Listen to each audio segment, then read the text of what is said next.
A philosopher who never wanted to be one rewrote the rules of government without raising an army.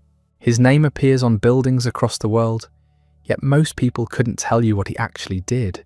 He lived in luxury, wrote in secret, and changed everything about how power works in the modern state. Charles Louis de Secondat, Baron de la Brède et de Montesquieu was born on January 18, 1689, in the Château de la Brède, about 10 miles south of Bordeaux. The timing mattered. France was exhausted.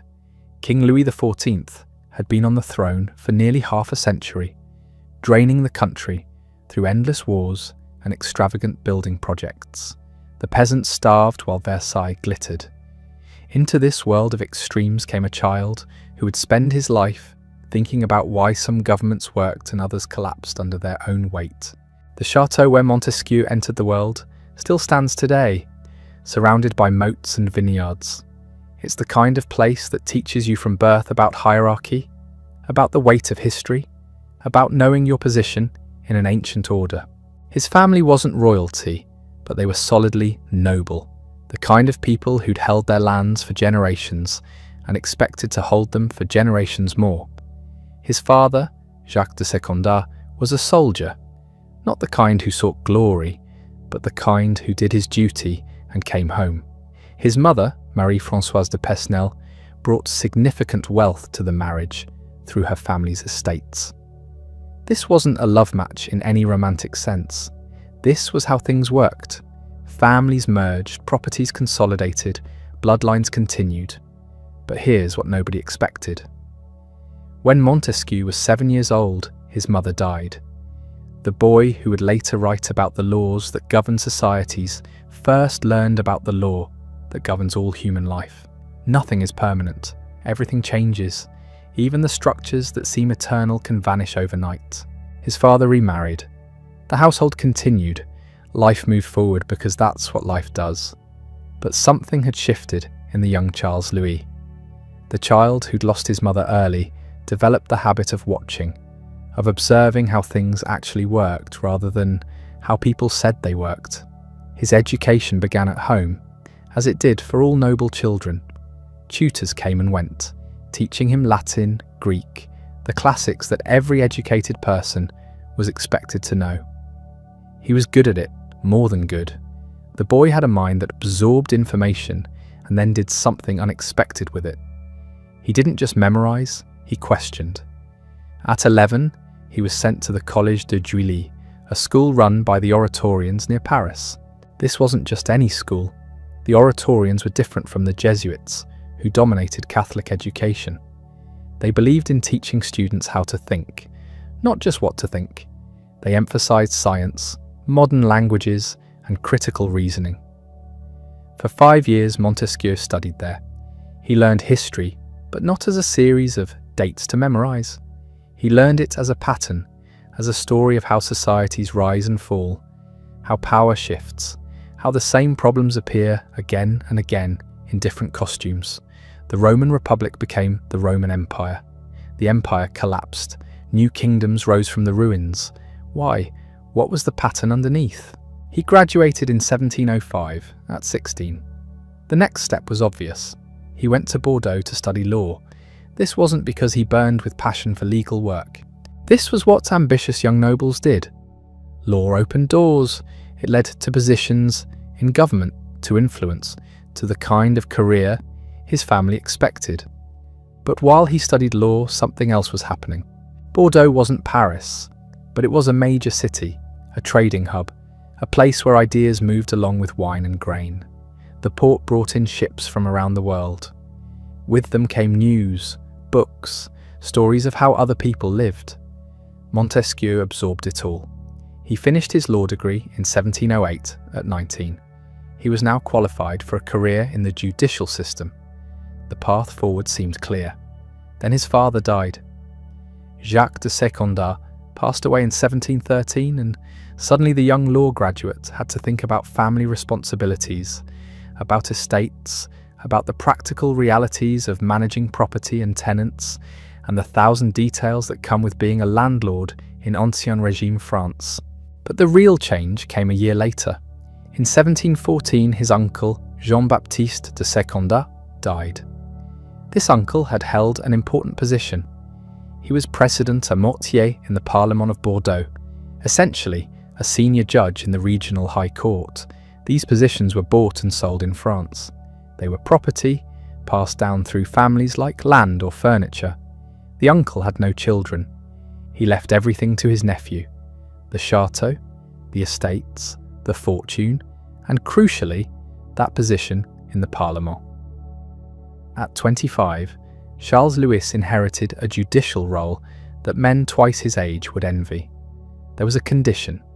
He had to marry his uncle's widow, Jeanne de Lartigue. She was Protestant, which complicated things in Catholic France, but she was also wealthy, very wealthy. The marriage happened in 1715. Was there affection? Perhaps. Was there a choice? Not really. This was how inheritances worked, how fortunes stayed in families. They would have 3 children together, 2 daughters and a son. The son would inherit the estates. The daughters would marry well. The family would continue. Everything proceeded according to the ancient patterns. Montesquieu took his seat in the Parlement of Bordeaux. He was now Baron de Montesquieu, a title that came with the inherited estates. He had position, wealth, a family, a career. By every measure his society recognised, he'd succeeded before he was 30, and he was desperately bored. The work of a parliamentarian in provincial France was tedious. Cases about property disputes, inheritance squabbles, commercial disagreements, important to the people involved, certainly. But not exactly the kind of thing that engaged a mind that wanted to understand why civilizations rose and fell. So he started writing. Not legal briefs, not the kind of writing his position required. He wrote essays about whatever caught his attention, scientific observations about the echo in the forest near his chateau, speculations about why the Romans worshipped particular gods, thoughts on the nature of wealth and what made nations prosperous. He joined the Academy of Bordeaux in 1716, a learned society where educated men gathered to discuss ideas. These academics existed throughout France, little pockets of intellectual life outside the universities. Montesquieu read papers on kidney diseases, on the transparency of ancient glass, on why women's voices were different from men's. Nothing about these papers suggested revolutionary political thought. They were the work of a curious mind playing with ideas, testing theories, seeing what happened when you applied reason to questions nobody had thought to ask systematically. But underneath something was building. All those observations, all that reading about how different societies organised themselves, all those questions about why things were the way they were. They were accumulating, connecting, forming into a larger structure he couldn't quite see yet. In 1721, when Montesquieu was 32, something extraordinary happened. A book appeared in Amsterdam, published anonymously. Its title was Persian Letters. The premise was simple. 2 Persian noblemen, Uzbek and Rika, travel to France and write letters home describing what they see. The letters also tell the story of Uzbek's harem back in Persia, which gradually falls into chaos while he's away. The book was a sensation. Readers across Europe devoured it. Multiple editions appeared within a year. Everyone wanted to know who'd written it. The genius of Persian Letters wasn't just its wit, though it was very witty. The genius was the perspective. By making his observers foreigners, Montesquieu could say things about French society that would have been dangerous coming from a Frenchman. The Persians could marvel at the absurdity of French customs, question why the king had such absolute power, wonder why the church held such influence, observe the poverty alongside the luxury, all while appearing to be innocent outsiders simply reporting what they saw. It was satire, but satire with teeth. And underneath the humour was serious political philosophy. How should societies be organised?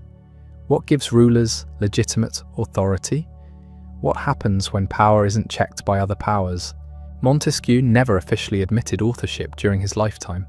Everyone knew anyway. The style, the concerns, the way the book engaged with questions that obsessed the Baron de Montesquieu. It was obvious. The book made him famous. Suddenly he wasn't just a provincial judge. He was an author, a thinker, someone whose work mattered beyond Bordeaux. But fame brought danger too. The book criticised absolute monarchy. It questioned religious authority. These weren't safe positions in France, where the king ruled by divine right and the Catholic Church still burned books it didn't like. Montesquieu was careful. He remained in Bordeaux, performed his judicial duties, stayed outwardly respectable. He'd learned something important. You could say radical things if you said them cleverly, if you wrapped them in enough layers of irony and fictional distance that you could deny what you were really doing. The success of Persian letters changed his life in practical ways. He began to correspond with intellectuals across Europe. Letters arrived from Paris, from London, from Amsterdam. People wanted to meet him, to discuss ideas, to hear what he thought about the questions of the day. In 1728, Montesquieu made a decision. He sold his position in the Parlement. These judicial offices were property, remember. You could sell them like you'd sell a house. He'd held the position for 14 years, and he was done with it. The sale gave him financial independence. Between the money from the office, his inherited estates, and the income from his vineyards, he didn't need to work. He could do what he'd wanted to do all along. He could think. But Montesquieu wasn't the kind of thinker who stayed in his study. He wanted to see the world, to test his theories against reality, to understand how different societies actually functioned rather than just reading about them. In April 1728, he left France. He was 39 years old, financially secure, intellectually restless, and about to embark on a journey that would fundamentally shape everything he later wrote. His first stop was Vienna. The Habsburg capital was nothing like Bordeaux. Here was the centre of an empire that stretched across Europe, a place where different peoples, languages and cultures collided and somehow held together under one crown. He stayed several months, observing, taking notes, asking questions. How did the Habsburgs govern such diverse territories? What held the empire together when it had no common language, no unified culture? From Vienna he travelled to Hungary, then to Italy. Venice fascinated him. Here was a republic, not a monarchy, a city that had governed itself for centuries through elaborate systems of councils and elections designed to prevent any one person or family from gaining too much power. He studied how it worked. The Great Council, the Senate, the Doge, who held ceremonial authority but limited real power. It was a machine designed to balance competing interests, to make sure no faction could dominate. Rome was different again. Once the capital of an empire that ruled the known world, now the headquarters of a church that claimed spiritual authority over all Christendom. He walked through ruins and cathedrals, thinking about how power changes forms, but never disappears. After Italy came Germany, a patchwork of principalities and free cities, each with its own laws and customs. Then the Netherlands, where commerce had created wealth on a scale that rivaled the great kingdoms, despite having a fraction of their territory. And then, in November 1729, Montesquieu arrived in England. He would stay for nearly 2 years. England would change everything he thought about government.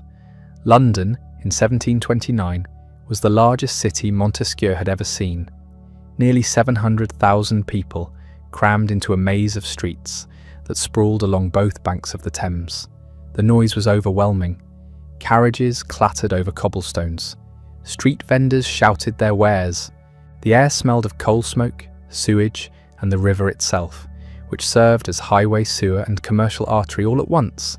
But what struck Montesquieu most wasn't the size or the chaos.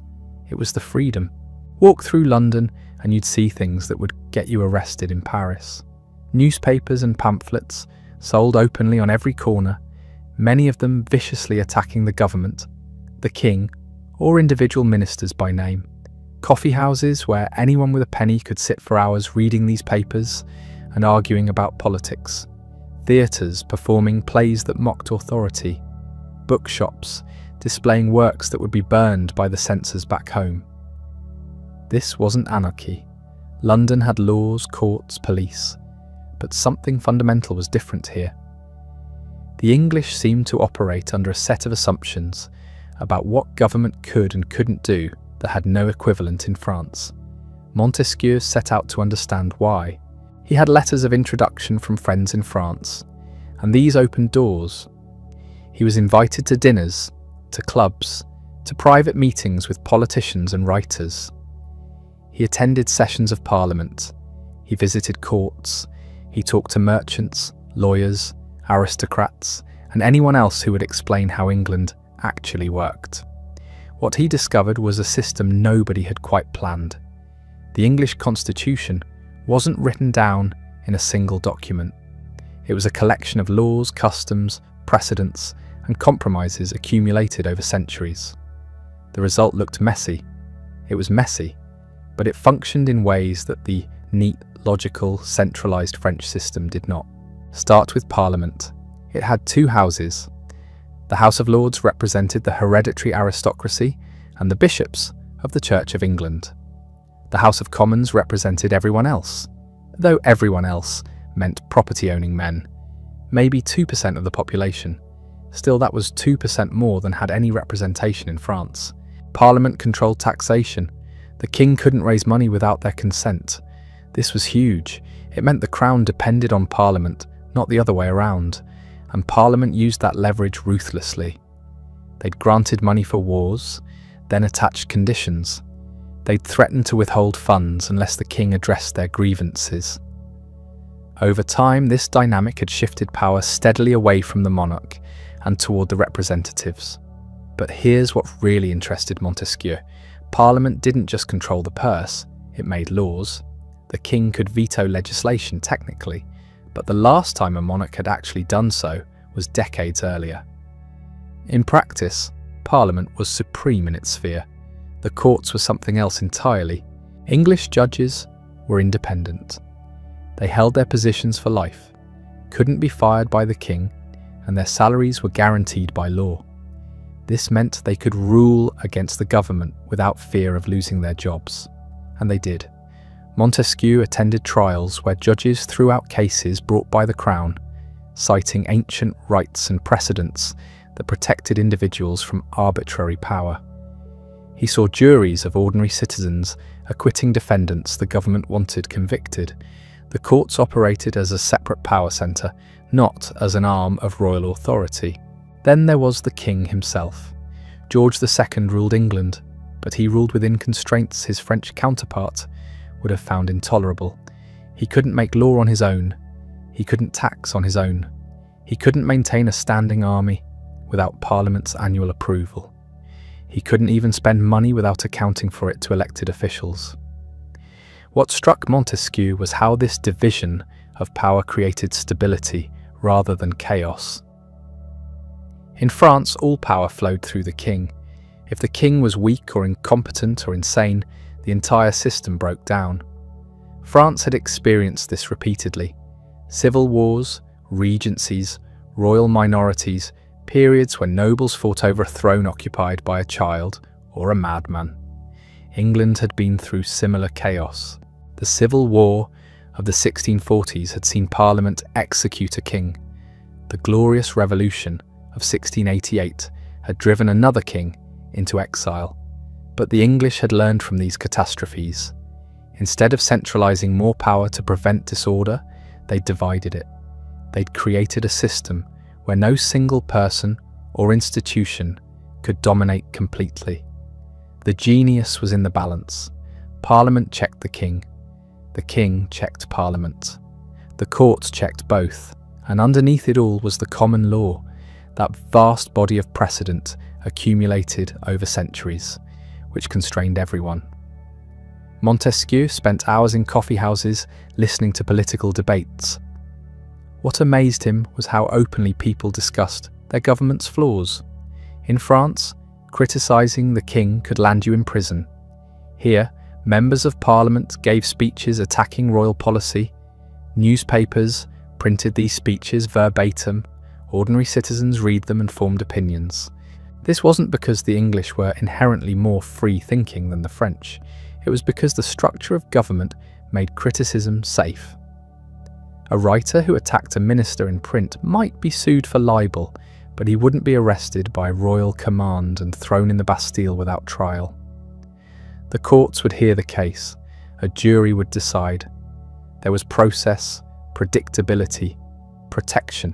The economic implications were profound.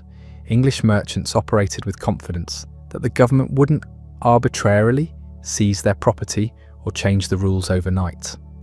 When Parliament passed a law, it stayed passed unless Parliament changed it. This stability attracted investment, encouraged innovation, made long-term planning possible.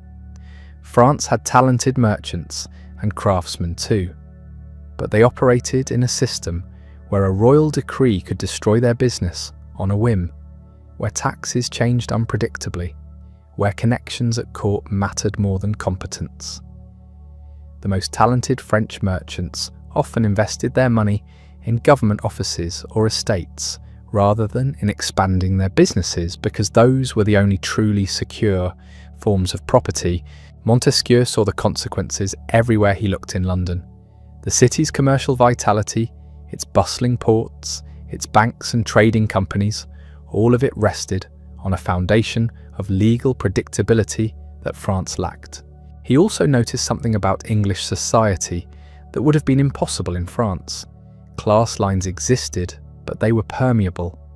A successful merchant could buy land, live like a gentleman, marry his daughter to a minor aristocrat. The aristocracy wasn't a closed caste.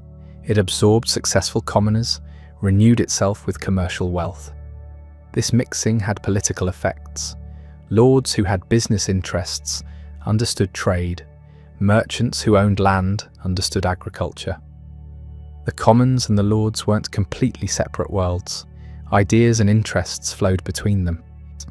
Montesquieu attended the theatre regularly. The plays were often political, satirizing government corruption or social hypocrisy. He saw the Beggar's Opera, which made explicit parallels between criminals and politicians. The audience loved it. The government tolerated it. This would have been unthinkable in France. He visited the Royal Society, where scientists and natural philosophers gathered to discuss their work. Here was another kind of freedom. Men could propose theories, conduct experiments, challenge received wisdom without worrying whether their conclusions offended religious or political authority. Isaac Newton had been dead for 2 years when Montesquieu arrived, but his influence was everywhere. The English celebrated Newton as a hero, not because he'd served the state, but because he'd discovered truth. This was revealing. In France, glory came from serving the king. In England, achievement itself brought recognition, regardless of whether it benefited the crown. Montesquieu took extensive notes. His observations filled notebook after notebook. He wasn't just describing what he saw, he was analysing it, trying to understand the principles that made it work. One principle became increasingly clear. Liberty wasn't an accident. It was a product of institutional design. The English weren't more virtuous than the French. They were probably less virtuous in some ways. Their politics were corrupt, their elections sometimes bought and sold, their politicians frequently self-serving. But the system limited how much damage any individual or faction could do. Think about it. A corrupt minister in France had almost unlimited power as long as he maintained the king's favour. A corrupt minister in England faced parliamentary investigations, press criticism, and the knowledge that his opponents would eventually return to power and might prosecute him. Bad people existed everywhere. The question was whether your system of government assumed people would behave well or planned for the likelihood that they wouldn't. England planned for human weakness. The system didn't require virtuous leaders. It worked with flawed ones because it prevented any single point of failure. This was the insight that would shape everything Montesquieu later wrote. Political liberty doesn't come from good intentions or enlightened rulers. It comes from structure, from the division and balance of power, from institutions that check each other so that no single authority can become tyrannical. France had no such balance. The king was sovereign. The parlement could delay but not block. The church had influence but no independent power. Everything ultimately depended on who sat on the throne and what kind of person he was. Montesquieu had lived under Louis XIV's absolute monarchy and seen its costs. He was living under Louis XV's weaker version and seeing different problems. England showed him an alternative. Not a perfect system, but a stable one. Not government by angels, but government that worked with ordinary fallible humans. He stayed in England until May 1731. By then he'd seen enough. He'd attended Parliament, observed the courts, studied the Constitution, talked to everyone who would talk to him. He'd absorbed the principles that made English liberty possible. The journey home took several months. He travelled through the Netherlands again, then back through Germany. He reached Bordeaux in the spring of 1731, 3 years after he'd left. He was 42 years old now. He'd seen more of Europe than most people would see in a lifetime. He'd studied different systems of government, different cultures, different ways of organising society, and he'd developed ideas that were dangerous to express openly. He settled back into his estate at La Brede. The vineyards needed attention. The buildings needed repairs. He'd been gone a long time, and the property had suffered from his absence. But he wasn't done thinking. If anything, the travels had made him more determined to write. He'd seen what worked and what didn't. He'd observed systems that protected liberty and systems that crushed it. He had things to say about power, about government, about how societies could organise themselves to be both stable and free. The question was how to say these things without getting arrested. He started writing, not a treatise or a manifesto, something more subtle. He would write about Rome, ancient history. Nobody could object to a book about events that happened 2,000 years ago, except that anyone with eyes could see he was really writing about France, about how republics fall, about how liberty dies, about the mechanisms by which free societies transform themselves into tyrannies. The book would take him 7 years to complete. It would be called Considerations on the Causes of the Greatness of the Romans and Their Decline, and it would be only the beginning. After Rome, he would turn his attention to something far more ambitious, a comprehensive study of laws, governments, and political systems across all of human history. That project would consume 2 decades of his life and produce a book that would help ignite a revolution. But first he had to figure out how to write it without getting himself killed. Montesquieu returned to La Brede in 1731 and immediately confronted a problem he hadn't anticipated. He was broke. 3 years of travelling across Europe, staying in decent lodgings, buying books, entertaining contacts, had drained his finances. The estate needed investment he couldn't afford. The vineyards were struggling. His wife had managed things as best she could, but she wasn't equipped to run a commercial wine operation alone. He needed income. The problem was that writing philosophy didn't pay. Books made money for publishers, not authors, unless you were willing to produce popular trash, which Montesquieu absolutely was not. Writing was a luxury pursuit for people who didn't need the money. So he did what practical aristocrats did. He worked his land. He studied agriculture. He experimented with different grape varieties, trying to improve the quality of his wines. He corresponded with other landowners about farming techniques. He became, somewhat improbably, an expert on viticulture. The wine business stabilized his finances, but it consumed time he wanted to spend thinking. He carved out hours in the morning for writing before the demands of the estate pulled him away. He worked in his study, surrounded by the books he'd collected during his travels, developing ideas that were becoming increasingly radical. The project that occupied him was the book on Rome. He'd started it before leaving for England, set it aside during his travels, and now returned to it with fresh perspective. The concept was straightforward. He would trace the rise and fall of the Roman Republic and Empire, analysing the causes of its greatness and the reasons for its collapse. But the real subject wasn't Rome, it was political decay.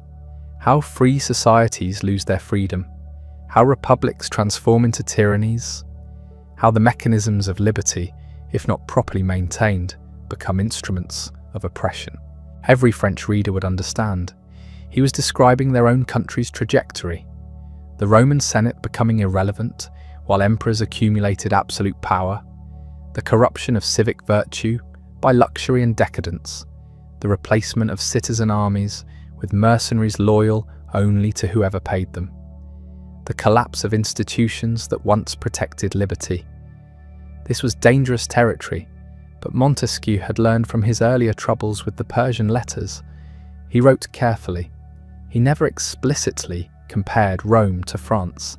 He let readers draw their own conclusions, and he framed everything as historical analysis, which gave him plausible deniability. The writing went slowly. He was meticulous, checking every historical source, verifying every claim. He knew the book would be scrutinized by people looking for reasons to suppress it. It had to be bulletproof. 7 years passed. The manuscript grew. He revised relentlessly, cutting passages that were too provocative, strengthening arguments that seemed weak, adding examples that illustrated his points. In 1734, he sent the completed manuscript to a publisher in Amsterdam. Publishing abroad was standard practice for controversial books. French censors had no jurisdiction over Dutch presses, and books printed in the Netherlands could be smuggled back into France. Considerations on the causes of the greatness of the Romans and their decline appeared in 1734. The title was deliberately dry, suggesting scholarly detachment rather than political commentary. The content was anything but detached. Montesquieu argued that Rome's greatness came from its institutions, the division of power between consuls, senate, and popular assemblies, the rule of law that applied even to the powerful, the civic virtue that made citizens willing to sacrifice personal interest for the common good, the military discipline that came from citizens defending their own republic rather than mercenaries fighting for pay.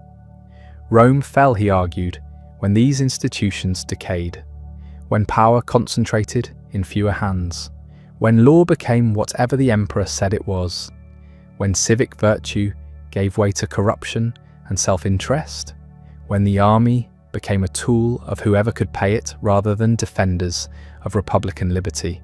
The parallels to contemporary France were impossible to miss. Louis XIV had concentrated power in himself just as the Roman emperors had. French institutions that once checked royal authority had been neutered. Civic virtue had been replaced by court intrigue and the pursuit of royal favour. The French military served the king, not France. The book was a success, though not a massive one. It sold steadily among educated readers. It was discussed in salons and coffee houses. It established Montesquieu as a serious political thinker, not just a witty author of the Persian letters. More importantly, it was a trial run for the much larger project he was already planning. If he could write about Rome safely, he could write about everything. He just needed to be careful about how he did it. By 1734, Montesquieu was 55 years old. Most men his age were winding down, preparing for retirement, settling into comfortable routines. He was ramping up for the most ambitious intellectual project of his life. He wanted to write a comprehensive study of laws and governments across all human societies, past and present, European and non-European, monarchies, republics, despotisms. He would examine what made each system work or fail, what conditions produced liberty and what conditions destroyed it, how geography, climate, religion, commerce and customs shaped political institutions. It was an insanely ambitious plan. No one had ever attempted anything like it. Political philosophy traditionally dealt with abstract principles, not empirical comparison of actual systems. Montesquieu wanted to ground political theory in observation of how governments actually functioned. The research would take decades. He needed to read histories of every major civilization, study the laws of different nations, analyze travel accounts from around the world, understand how climate affected agriculture, which affected population, which affected military capacity, which affected political organization. He started accumulating materials. He subscribed to journals. He corresponded with scholars across Europe. He hired assistants to help with research. His library at La Brede grew to over 3,000 volumes, enormous for a private collection. The scope kept expanding. He'd planned a single volume, then 2 volumes. Then he realized he was writing something that would fill multiple volumes and take the rest of his life. His eyesight was failing. He'd always had poor vision, but by his 50s he was going blind. He could barely read without powerful magnifying glasses. Writing was agony. He had to hold his face close to the page, straining to see the words he was forming. He hired secretaries to read to him and take dictation, but this created its own problems. Some ideas were too sensitive to dictate. Some arguments needed to be worked out on paper, where he could see them whole. He struggled on, writing when his eyes allowed, dictating when they didn't. The work consumed him. He spent mornings writing, afternoons reading or having books read to him, evenings discussing ideas with visitors. He took breaks to manage his estate, but his mind was always on the project. Friends worried he was killing himself. His wife worried. His health was declining along with his vision, but he couldn't stop. This was the work he'd been building toward his entire life. Everything else had been preparation. He worked through the 1730s and into the 1740s. The manuscript grew to staggering length. He filled notebooks with observations, arguments, examples. He drafted chapters, threw them out, redrafted them. He reorganized the entire structure multiple times.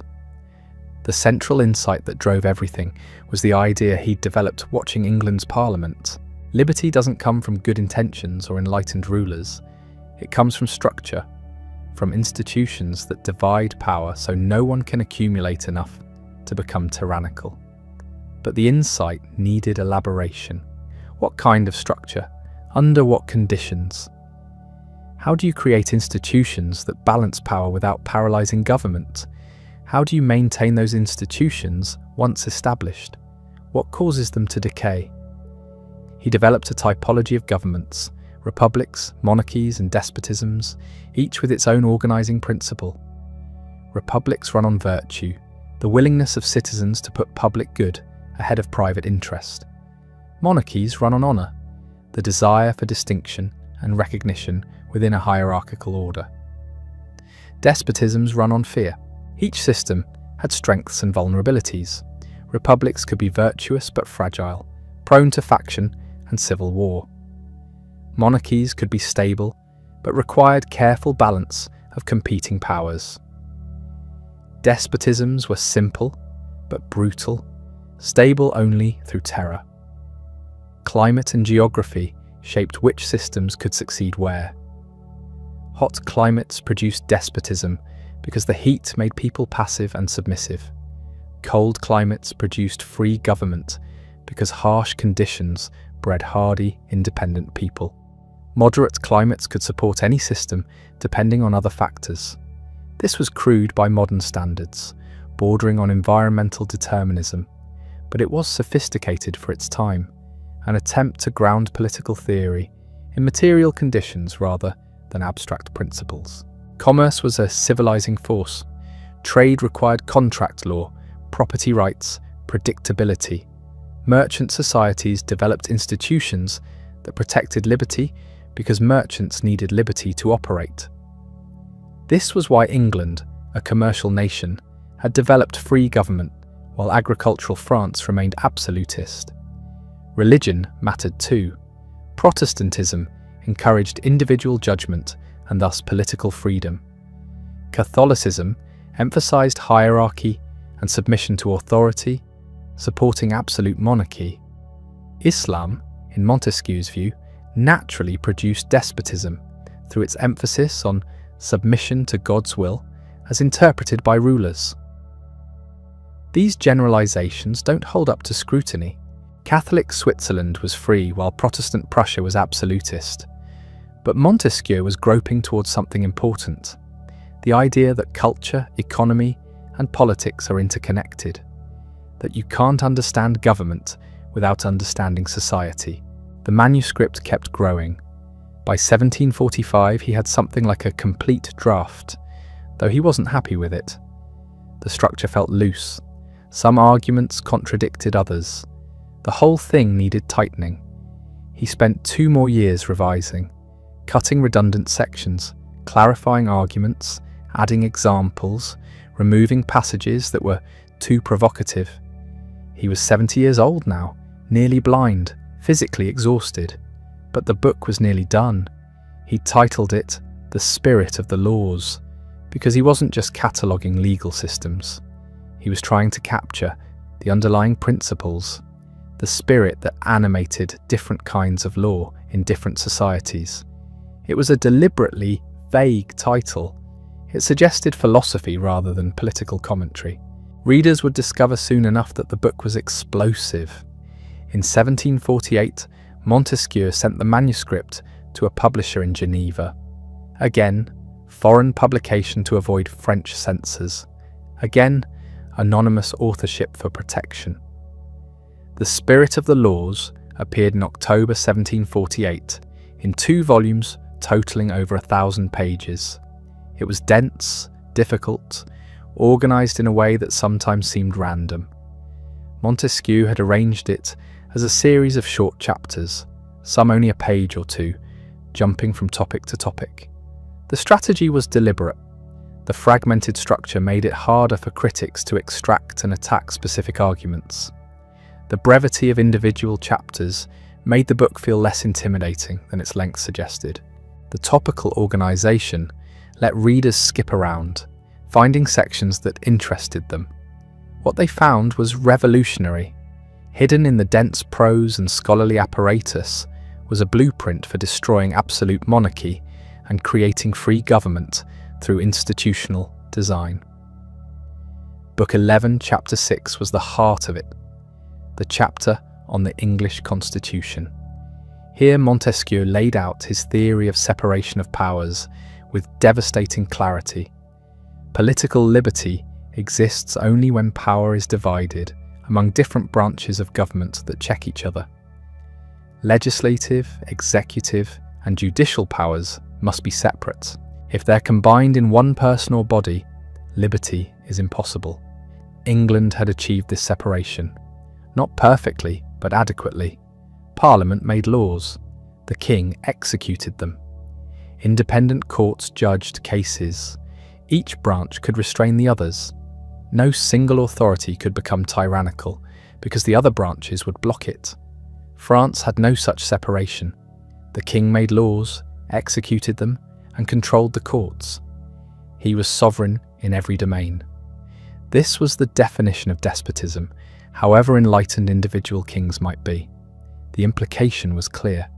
France needed to reorganize its government along English lines, divide power, create independent institutions, establish checks and balances. Only then could Frenchmen be free. This was sedition dressed as scholarship. Montesquieu had just told his readers that their government was despotic and needed fundamental restructuring. He'd provided a detailed blueprint for how to restructure it, and he'd done it in a book that would be read across Europe and eventually across the Atlantic, where a group of colonial rebels would use it to design a new nation. The reaction was immediate and catastrophic. The Spirit of the Laws sold out its first printing within days. Pirated editions appeared across Europe. Within a year, over 20 editions were circulating. Some authorized, most not. Everyone was reading it.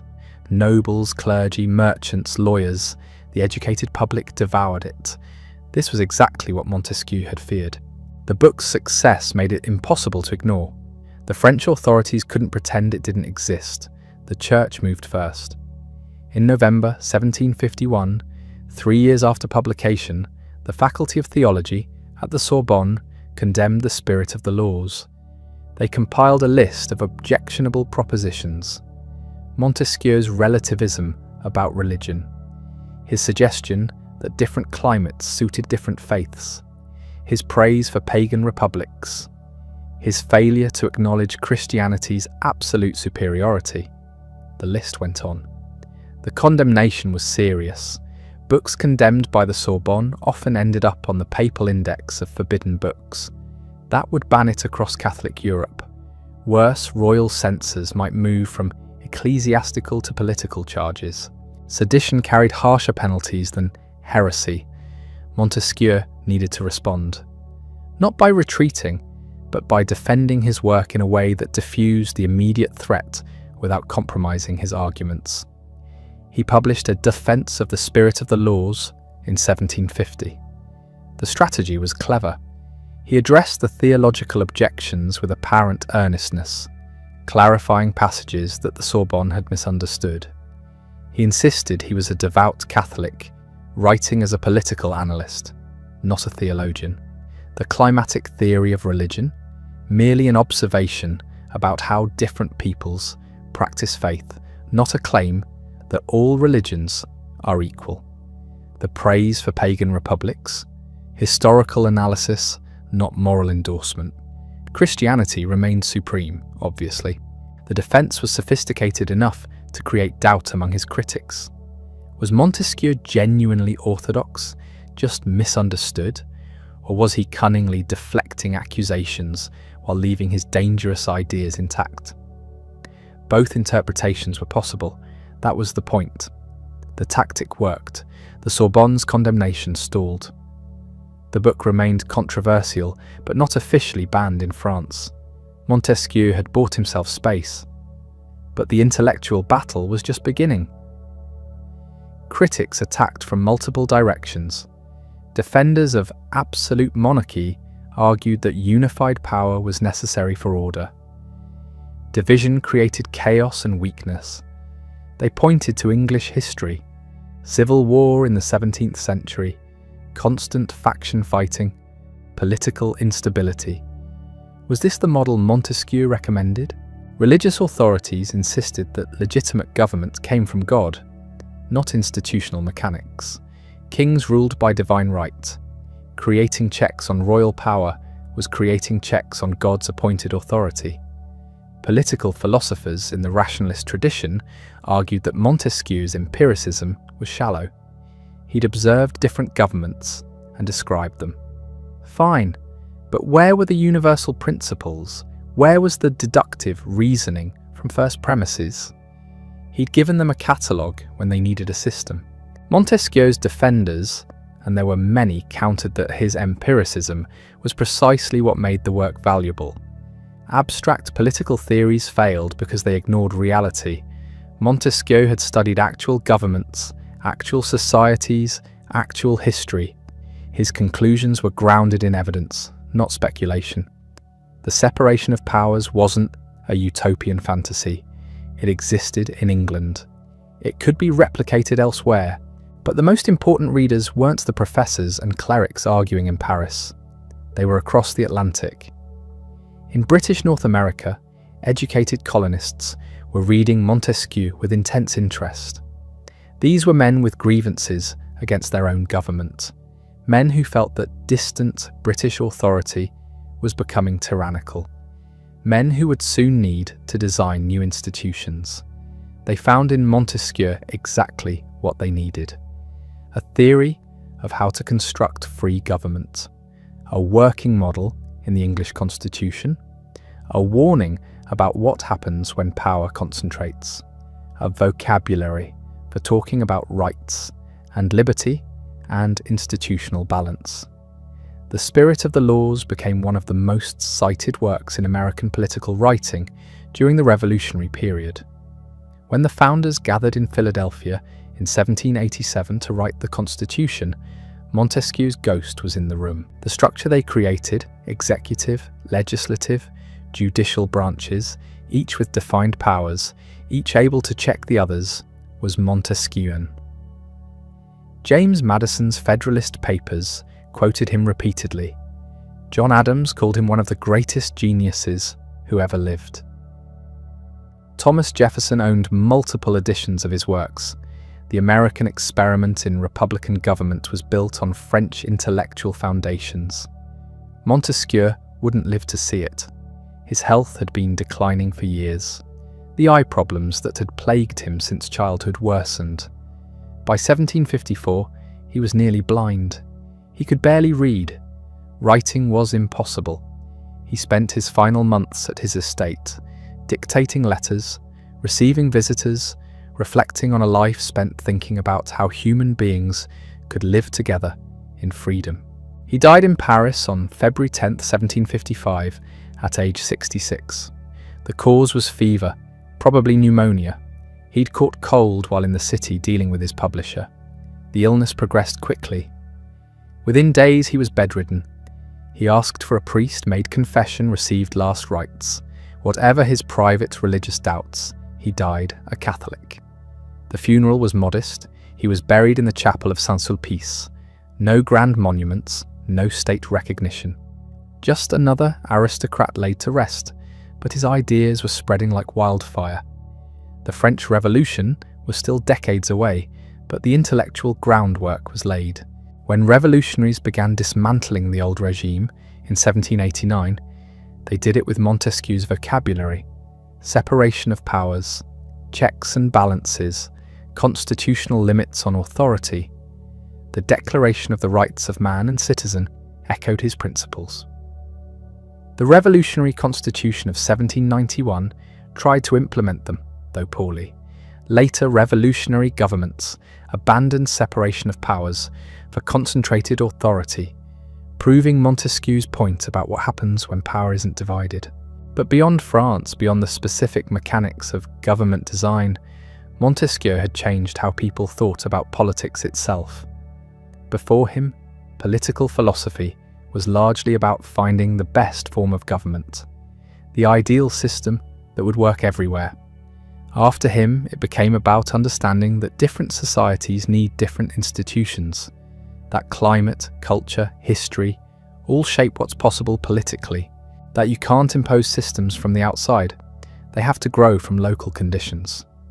He'd also introduced a new way of studying politics, empirical, comparative, focused on how things actually work rather than how they should work in theory. This was political science before the term existed. Modern sociology begins here too. Montesquieu's insistence on studying society as a system, where laws, customs, religion, and economics all interact, created a template for later thinkers. Émile Durkheim, the founder of academic sociology, called Montesquieu his predecessor. The influence stretched into economics. Montesquieu's analysis of how commerce softens manners, how trade creates interdependence between nations, how economic freedom supports political freedom, these ideas shaped Adam Smith. The Wealth of Nations, published 2 decades after Montesquieu's death, developed economic arguments that paralleled his political ones. Markets work through dispersed decision-making, no central authority. Order emerges from countless individual choices. The same principle as separation of powers. Even his critics absorbed his methods. When Jean-Jacques Rousseau attacked Montesquieu's conclusions, he did it using Montesquieu's analytical tools. When Edmund Burke defended British institutions against French revolutionary radicalism, he used arguments about tradition and local custom that Montesquieu had pioneered. You can't understand modern political thought without understanding Montesquieu. He's everywhere, even when he's not cited. Every time someone argues for divided government, they're echoing him. Every time someone warns about concentration of power, they're channeling him. Every time someone insists that laws must fit the society they govern, they're following him. The United States Constitution is his monument. 3 branches: separation of powers, checks and balances, Federalism dividing authority between national and state governments. It's all Montesquieuan architecture. The system has survived nearly 2.5 centuries, longer than any other written constitution, precisely because it embodies his insights about how to prevent tyranny through institutional design. Other nations copied the model: Latin American republics, European democracies after monarchy collapsed, post-colonial governments trying to establish stable rule. The basic template: divide power among branches, create checks, protect rights through structure, spread globally. Not always successfully. Separation of powers on paper doesn't guarantee it in practice. Montesquieu knew that. He'd studied plenty of governments with fine-sounding laws and despotic reality. But the aspiration matters. The idea that government should be limited, that power should be divided, that citizens should be protected from arbitrary authority. These aren't natural assumptions. For most of human history, the default was concentrated power. Kings, emperors, chiefs, whoever ruled did so with minimal constraints. Montesquieu helped create the intellectual foundation for challenging that default. He showed how to think systematically about limiting power through design rather than hoping for benevolent rulers. His personal life was quieter than his intellectual impact. He'd married young, an arranged match to a Protestant woman from a wealthy family. Jeanne de l'Artigue brought a substantial dowry. The marriage was companionable rather than passionate. They had 3 children. Montesquieu maintained the estate, fulfilled his social obligations, played the role of provincial nobleman, but his mind was always elsewhere, in Rome, in England, in Persia, in imaginary republics where citizens governed themselves. He travelled extensively in his youth, that grand tour across Europe that shaped his thinking. But after returning to France, he barely left his estate. He didn't need to. He'd seen enough of the world to understand its variety. Now he could think about what it meant. His writing routine was disciplined. Mornings at his desk, research in the afternoon, evenings with family or guests. He maintained correspondence with intellectuals across Europe. The republic of letters connected minds separated by hundreds of miles. He was generous with younger thinkers. When Denis Diderot and Jean-Laurent d'Alembert began working on the Encyclopédie, that massive project to catalogue all human knowledge, Montesquieu contributed articles. He supported the philosopher, the French Enlightenment thinkers, who would push his ideas further than he dared. His influence on Voltaire was direct. They corresponded. Voltaire praised the spirit of the laws extravagantly. He saw in Montesquieu a kindred spirit. Another aristocrat using his privilege to attack privilege, another writer hiding dangerous ideas behind scholarly apparatus.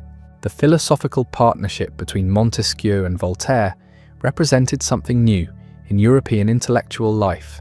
Thinkers collaborating across distance, building on each other's work, creating a shared project of using reason to reform society. The Enlightenment wasn't a movement with headquarters and membership cards. It was a network of minds connected by letters and books, united by belief that human beings could understand their world and improve it through thought.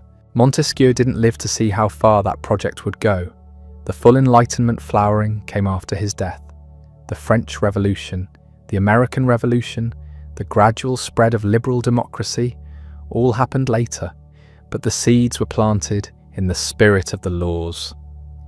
His insight that freedom requires institutional structure, not just good intentions, became the operating principle of modern democracy. Walk into any constitutional democracy today, and you're walking through a building Montesquieu designed. The specific architecture varies. Parliamentary systems differ from presidential ones. Federal arrangements differ from unitary states. But the foundation is the same. Divide power, create checks, build institutions that prevent any single authority from becoming absolute. That's his legacy, not in monuments or state funerals, in the structure of government itself. Charles Louis de Secondat, Baron de Montesquieu died on February 10, 1755 in Paris. He was 66 years old. He'd come to the city for the winter, as he often did. The capital offered society, conversation, access to the latest books and ideas. But this winter was different. He fell ill. A fever.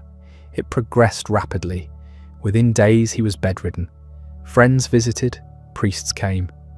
He received the last rites of the Catholic Church, that final reconciliation between a man and the faith he'd spent decades quietly undermining with reason. The irony wasn't lost on anyone who knew him well. His funeral was modest by aristocratic standards. No elaborate ceremony, no grand monument. He was buried in the church of Saint-Sulpice in Paris. His body would rest there while his ideas travelled the world, crossing oceans, inspiring revolutions, reshaping governments. The obituaries in Paris were respectful but cautious. Montesquieu was famous, yes.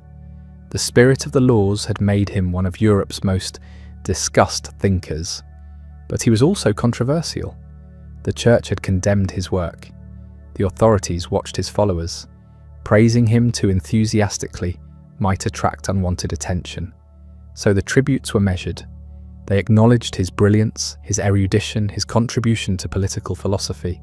They were careful not to emphasize what made him dangerous. That task fell to others. Across the English Channel, thinkers recognized what France had lost. They understood that Montesquieu had given them tools for understanding power that no previous philosopher had provided. The separation of powers wasn't just abstract theory, it was practical blueprint. And practical blueprints changed the world more reliably than utopian manifestos. His estate passed to his son. The chateau at La Brede continued. The vineyards produced their wine. Life went on. But something had shifted. The spirit of the laws didn't disappear into libraries. It spread. Editions multiplied. Translations appeared. English, Italian, German. The book travelled everywhere ideas could go, and everywhere it went, it caused trouble. Comfortable trouble, the kind that makes people question assumptions they'd never thought to question. Why should one man have absolute power? What's the alternative? Montesquieu had answered. Now others would try to implement his answer. The first serious attempt happened across the Atlantic, in 13 colonies that were about to become something unprecedented. A nation built from scratch, starting with nothing but ideas. And the ideas they started with were largely his. The American founders read Montesquieu obsessively. They debated his theories. They tested his logic. They asked whether his analysis of England's constitution could be applied to a republic without a king, whether separation of powers could function in a society without hereditary aristocracy, whether checks and balances could substitute for the traditional foundations of political order. James Madison knew the spirit of the laws practically by heart. He'd studied it at Princeton under John Witherspoon, that Scottish minister turned college president who'd introduced a generation of Americans to Enlightenment political philosophy. Madison returned to it again and again during the constitutional debates. When he drafted the Virginia Plan, the proposal that became the foundation of the American Constitution, Montesquieu's influence was everywhere, not copied directly. Madison wasn't that simple. He adapted, modified, Americanized, but the basic architecture was Montesquieu's. 3 branches of government, each with defined powers, each capable of checking the others. The legislative branch divided into 2 houses, preventing hasty legislation. The executive strong enough to govern, but constrained by law. The judiciary independent, protected from political pressure. This wasn't how governments had traditionally been designed. Traditional governments emerged from conquest, inheritance, tradition. Someone won a war and declared themselves king. Their descendants ruled until someone else won a different war. Legitimacy came from God, from ancient custom, from the barrel of a gun. The American Constitution proposed something radical, a government created by deliberate design, with the explicit goal of preventing tyranny through institutional structure. That's pure Montesquieu. Alexander Hamilton defended the proposed constitution in the Federalist Papers, that series of essays written to convince New York to ratify. In Federalist number 78, he explained why the judiciary needed independence. He quoted Montesquieu directly. "There is no liberty if the power of judging be not separated from the legislative and executive powers." The founding generation didn't hide their debt. They acknowledged it. Montesquieu had shown them how to think about power. They were implementing his insights. The constitution that emerged from Philadelphia in 1787 wasn't perfect. It contained compromises, contradictions, a catastrophic acceptance of slavery that would nearly destroy the nation 70 years later. But its fundamental architecture, the way it divided and balanced power, reflected Montesquieu's analysis, and that architecture survived. It bent under pressure, but didn't break. The Civil War tested it. The Great Depression tested it. 2 world wars tested it. The checks held, sometimes barely, sometimes imperfectly. But they held. That's the ultimate validation of Montesquieu's theory. Not that separation of powers creates perfect government. Nothing creates perfect government, but that it creates resilient government. Government that can survive its own leaders' mistakes. Government that makes tyranny difficult, even when tyranny is attempted. The French Revolution came next, more dramatic, more violent, more willing to completely overturn tradition. The revolutionaries of 1789 read Montesquieu too, but they read him differently. They focused on his analysis of republican virtue, his celebration of ancient Rome, his suggestion that true freedom required citizen participation. They were less interested in checks and balances, more interested in popular sovereignty. The result was chaos. The National Assembly tried to create a constitution incorporating Montesquieu's principles. Separation of powers, yes, but also direct democracy, popular will, the general good. These concepts pulled against each other. The Constitution of 1791 created a weak executive and a powerful legislature. It didn't last 2 years. The revolution spiraled into terror. The guillotine became the ultimate check on power, indiscriminate and bloody. Montesquieu had warned about this. He'd written that democracy requires virtue, that republics depend on citizens' willingness to subordinate private interest to public good, that without this virtue, democracy collapses into tyranny. The terror seemed to prove him right. Maximilien Robespierre claimed to be creating a republic of virtue. He created a dictatorship of paranoia. The French had tried to implement Montesquieu's vision without understanding his warning. They'd focused on the aspiration and ignored the mechanism. They'd wanted freedom but hadn't built the institutions that make freedom sustainable. Napoleon finished what the terror started. He centralized power, eliminated the last vestiges of separation, and created an empire. France went from absolute monarchy through revolutionary chaos to military dictatorship in 15 years. The cycle Montesquieu had described in The Spirit of the Laws, the way republics degenerate into tyranny, played out in real time. But the American experiment continued. Different soil, different result. The Constitution survived its early tests. The peaceful transfer of power from John Adams to Thomas Jefferson in 1801 demonstrated that the system could work. Montesquieu's influence spread beyond America and France. Every new constitution written in the 19th century engaged with his ideas.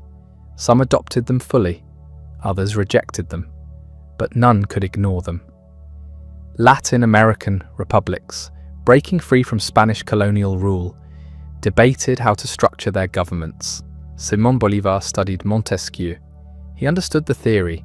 He struggled with the practice. Creating separation of powers in societies without strong institutions, without traditions of limited government proved harder than the theory suggested. The constitutions were written. The reality often diverged. Caudillos, military strongmen, dominated Latin American politics for generations. The formal separation of powers existed on paper. In practice, power concentrated in whoever commanded the army. This wasn't proof that Montesquieu was wrong. It was proof that institutions require more than documents. They require habits, practices, shared assumptions. They require what Montesquieu had called the spirit of the laws, the underlying cultural and social conditions that make formal rules effective. Europe gradually adopted elements of his framework. The British system evolved. Parliament asserted more power over the crown. The cabinet system developed, creating a hybrid of legislative and executive authority that Montesquieu hadn't anticipated, but that incorporated his insights about checking power. Even monarchies that remained technically absolute began limiting themselves. Constitutional monarchy emerged as a compromise. The king retained formal authority, but exercised it within constraints defined by law. Prussia, Austria, eventually even Russia experimented with constitutions. Most were granted reluctantly, withdrawn quickly, replaced with something more authoritarian. But the idea persisted. That power should be limited, that government should operate under law, that subjects had rights that rulers must respect. These were revolutionary concepts. Montesquieu hadn't originated all of them, but he'd provided the framework for thinking about how to implement them. His influence extended beyond government structure. His anthropological approach, treating different societies as variations to be studied, rather than deviations from a single correct model, shaped how Europeans thought about the world. The spirit of the laws helped create comparative politics as a field. His insistence that climate, geography, economy, and culture all influenced political systems made simple, universal prescriptions suspect. You couldn't just export England's constitution to India and expect it to work the same way. Context mattered. This relativism was controversial. Critics accused Montesquieu of moral flexibility. If different societies need different governments, does that mean all governments are equally valid? Can tyranny be justified by climate? Montesquieu's answer was nuanced. Different circumstances require different arrangements, but certain principles remain universal. Liberty is always preferable to slavery. Law is always preferable to arbitrary power. Moderate government is always preferable to despotism. The details vary. The fundamentals don't.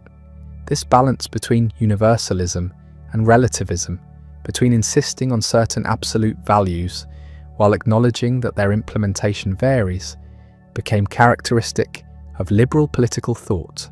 It's still the operating assumption of international human rights law. Certain rights are universal. How societies protect them differs, but the rights themselves aren't negotiable. By the mid-19th century, Montesquieu's influence had become so pervasive that it was nearly invisible. Constitutional government with separated powers wasn't a radical idea anymore. It was the default assumption of progressive politics. Debates weren't about whether to limit power, but how. The specific mechanisms varied. Parliamentary systems distributed power differently than presidential ones. Federal arrangements created different checks than unitary states. But the principle was accepted. Power should be divided. Institutions should check each other. No single authority should control everything. This represented a fundamental shift in human political organization. For thousands of years, the strong ruled the weak, might made right. Kings claimed divine authority. Emperors conquered and governed. The idea that power itself needed to be limited, that even legitimate authority should face constraints, was relatively new. Montesquieu didn't create this idea alone.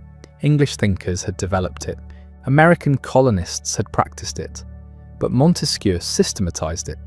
He showed why it worked. He provided the theoretical framework that made limited government intellectually respectable. His personal modesty contrasted with his intellectual ambition. He never claimed to be creating a new political philosophy. He presented himself as an observer, a scientist studying political systems the way Newton studied physics. But observation can be revolutionary. Describing things accurately often reveals that they could be different. The 20th century tested Montesquieu's framework severely. Totalitarian movements rejected the entire premise of limited government. Fascism celebrated the unity of power. Communism promised to eliminate the need for checks by eliminating class conflict. Both claimed that separation of powers was a bourgeois fiction, a mechanism for protecting privilege rather than ensuring freedom. The catastrophes that followed, the tens of millions dead, the societies destroyed, the human potential wasted, vindicated Montesquieu. Concentrated power, even when claimed in the name of the people, led to tyranny. The societies that survived with freedom intact were those that maintained institutional checks. Imperfectly, often inadequately, but they maintained them. The division between democracy and dictatorship in the 20th century largely tracked the division between governments that embraced Montesquieu's insights and those that rejected them. Today we take separation of powers for granted in democratic countries. It seems obvious that courts should be independent, that legislatures should check executives, that no single person should hold all authority. This wasn't obvious to Montesquieu's contemporaries. For them, it was a radical reframing of political possibility. Consider what government looked like across most of the world in 1748. Russia was ruled by an empress whose word was law. The Ottoman Sultan commanded absolutely. Chinese emperors claimed the mandate of heaven. Even in Europe, where parliamentary institutions existed, they were weak. Most European monarchs still governed with minimal constraints. The idea that their power should be deliberately fragmented seemed absurd, dangerous even. Wouldn't division create chaos? Wouldn't splitting authority paralyze government? These were serious objections. Montesquieu's answer was that paralysis was a feature, not a bug. A government that moves too quickly toward tyranny is worse than one that moves slowly toward reform. Better gridlock than dictatorship. Better inefficiency than oppression. This was a hard sell. People instinctively want government to work efficiently. When crisis strikes, when threats emerge, when problems demand solutions, the appeal of unified command becomes powerful. Give one person authority to fix things. Let them act decisively. Stop the bickering and the delays. Montesquieu understood this temptation. He also understood that it led straight to despotism. The price of freedom is sometimes frustration. The cost of liberty is occasionally dysfunction. These aren't flaws in the system, they're protections built into it. His work contained another insight that proved crucial. He recognized that formal constitutional structures weren't enough. You could write separation of powers into a document and still have tyranny. What mattered was whether society actually practiced it, whether the culture supported divided government, whether people valued liberty enough to tolerate inefficiency. This was why he spent so much time analysing English society, not just English law. The English had maintained divided government not because their constitution mandated it, the English constitution wasn't even written down, but because their political culture supported it. Nobles, merchants, clergy and commons all jealously guarded their spheres. None would tolerate domination by another. The balance emerged from competition between power centres. Montesquieu saw that importing institutions without importing the culture that sustained them was pointless. Latin American republics in the 19th century learned this lesson painfully. They copied the United States Constitution almost word for word. Separation of powers, federalism, checks and balances, all the machinery was there. But the societies were different. traditions of caudillo leadership, patterns of patron-client relationships, relationships, weak civil institutions, all of this undermined the formal structure. The words on paper couldn't override centuries of political culture. What followed were cycles of dictatorship and instability. The constitutions remained nominally in force even as strongmen ruled. Everyone claimed to respect separation of powers while violating it constantly. This wasn't hypocrisy exactly. It was the gap between institutional design and social reality. Montesquieu would have predicted this. He understood that political systems grow from societies. You can't simply transplant them. This created a paradox for reformers. If political culture determines whether institutions work, and institutions shape political culture, how do you break the cycle? How do societies trapped in despotism escape? His answer, implied rather than explicit, was gradual change. You couldn't transform everything overnight. You could begin building the intermediate institutions that make liberty possible: civil associations, independent courts, professional bureaucracies, free press, commercial society. These weren't political in the narrow sense, but they created the social foundation for political freedom. A society with strong voluntary associations doesn't submit easily to tyranny. A society with established property rights has stakeholders in legal order. A society with free commerce develops interests that conflict with arbitrary power. Tocqueville would later elaborate this insight in his study of America. He observed that Americans formed associations for everything. Political causes, yes, but also moral reform, education, entertainment, mutual aid. This habit of voluntary cooperation created citizens who could govern themselves. They didn't need a master because they'd practiced self-organization. The connection to Montesquieu was direct. Tocqueville was working in the same intellectual tradition, exploring how social structures enable or prevent political freedom. Both understood that constitutions don't create free societies. Free societies create constitutions that work. This perspective makes Montesquieu relevant to contemporary debates about democracy promotion. The record of imposing democratic institutions on unprepared societies is mixed at best. Iraq, Afghanistan, Libya, Egypt during the Arab Spring. The pattern repeats. Outside powers establish elections, write constitutions, train officials. Then things fall apart. Not always immediately. Sometimes the facade holds for years. But eventually, the gap between formal structure and social reality becomes unbridgeable. Does this mean democracy can't spread? That some societies are doomed to tyranny? Montesquieu wouldn't have said that. He believed all societies could move toward greater freedom. But the path varies. Trying to leap directly to full liberal democracy often fails. Building the intermediate institutions, the social foundations, the cultural practices, that takes time. Decades, maybe generations. This isn't what activists want to hear. It's not what politicians can sell, but it's probably true. Consider South Korea and Taiwan. Both were dictatorships in the 1960s. Both are thriving democracies now. The transition took 30 years of gradual liberalization. Economic development created a middle class. Education expanded. Civil society strengthened. By the time formal democratization happened, the social foundations were ready.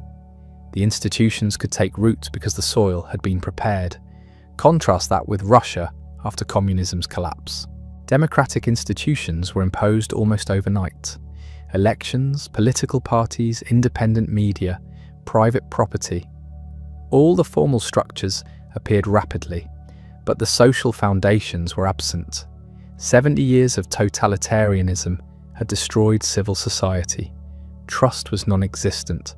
The habit of self-organization had been stamped out. People had learned that power was something done to you, not something you shared in. The result was predictable to anyone who'd read Montesquieu carefully.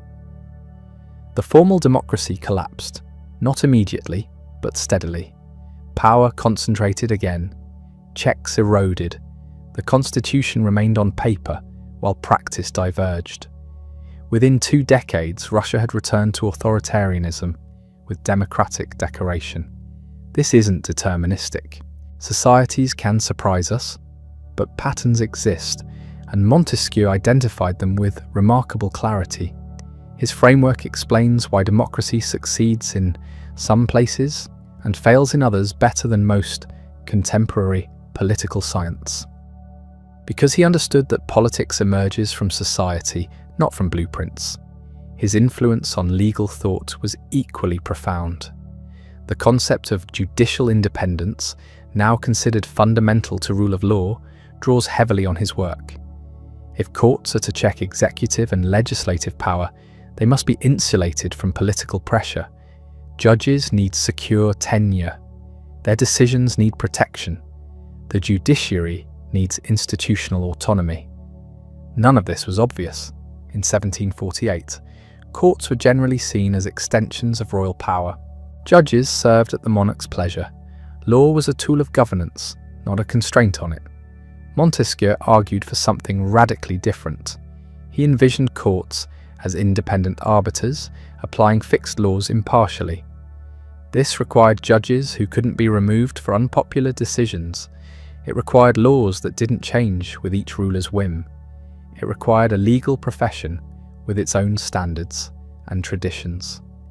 The English system approximated this. Common law developed through judicial decisions over centuries. Judges cited precedent, not royal will. The legal profession was organized independently through the Inns of Court.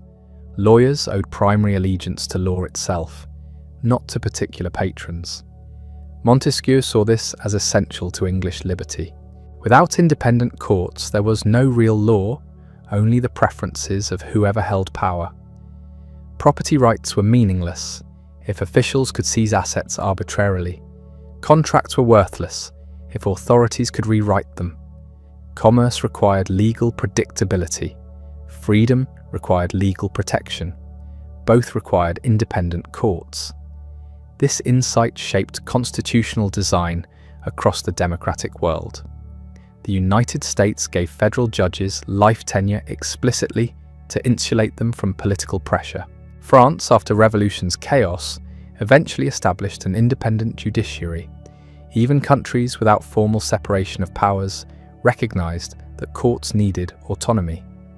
The alternative was tyranny by other means. A government that controls the courts can make anything legal. It can call oppression justice.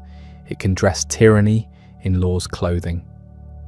Independent courts are the last defense against this. They can say no to power. They can protect the individual against the state. They can enforce the constitution against the government. Montesquieu's judges were not philosopher kings. He didn't want courts making policy or imposing their vision of the good society. He wanted them doing something simpler but more important, applying law consistently, protecting established rights, checking arbitrary power. This modest vision of judicial function has proven remarkably durable.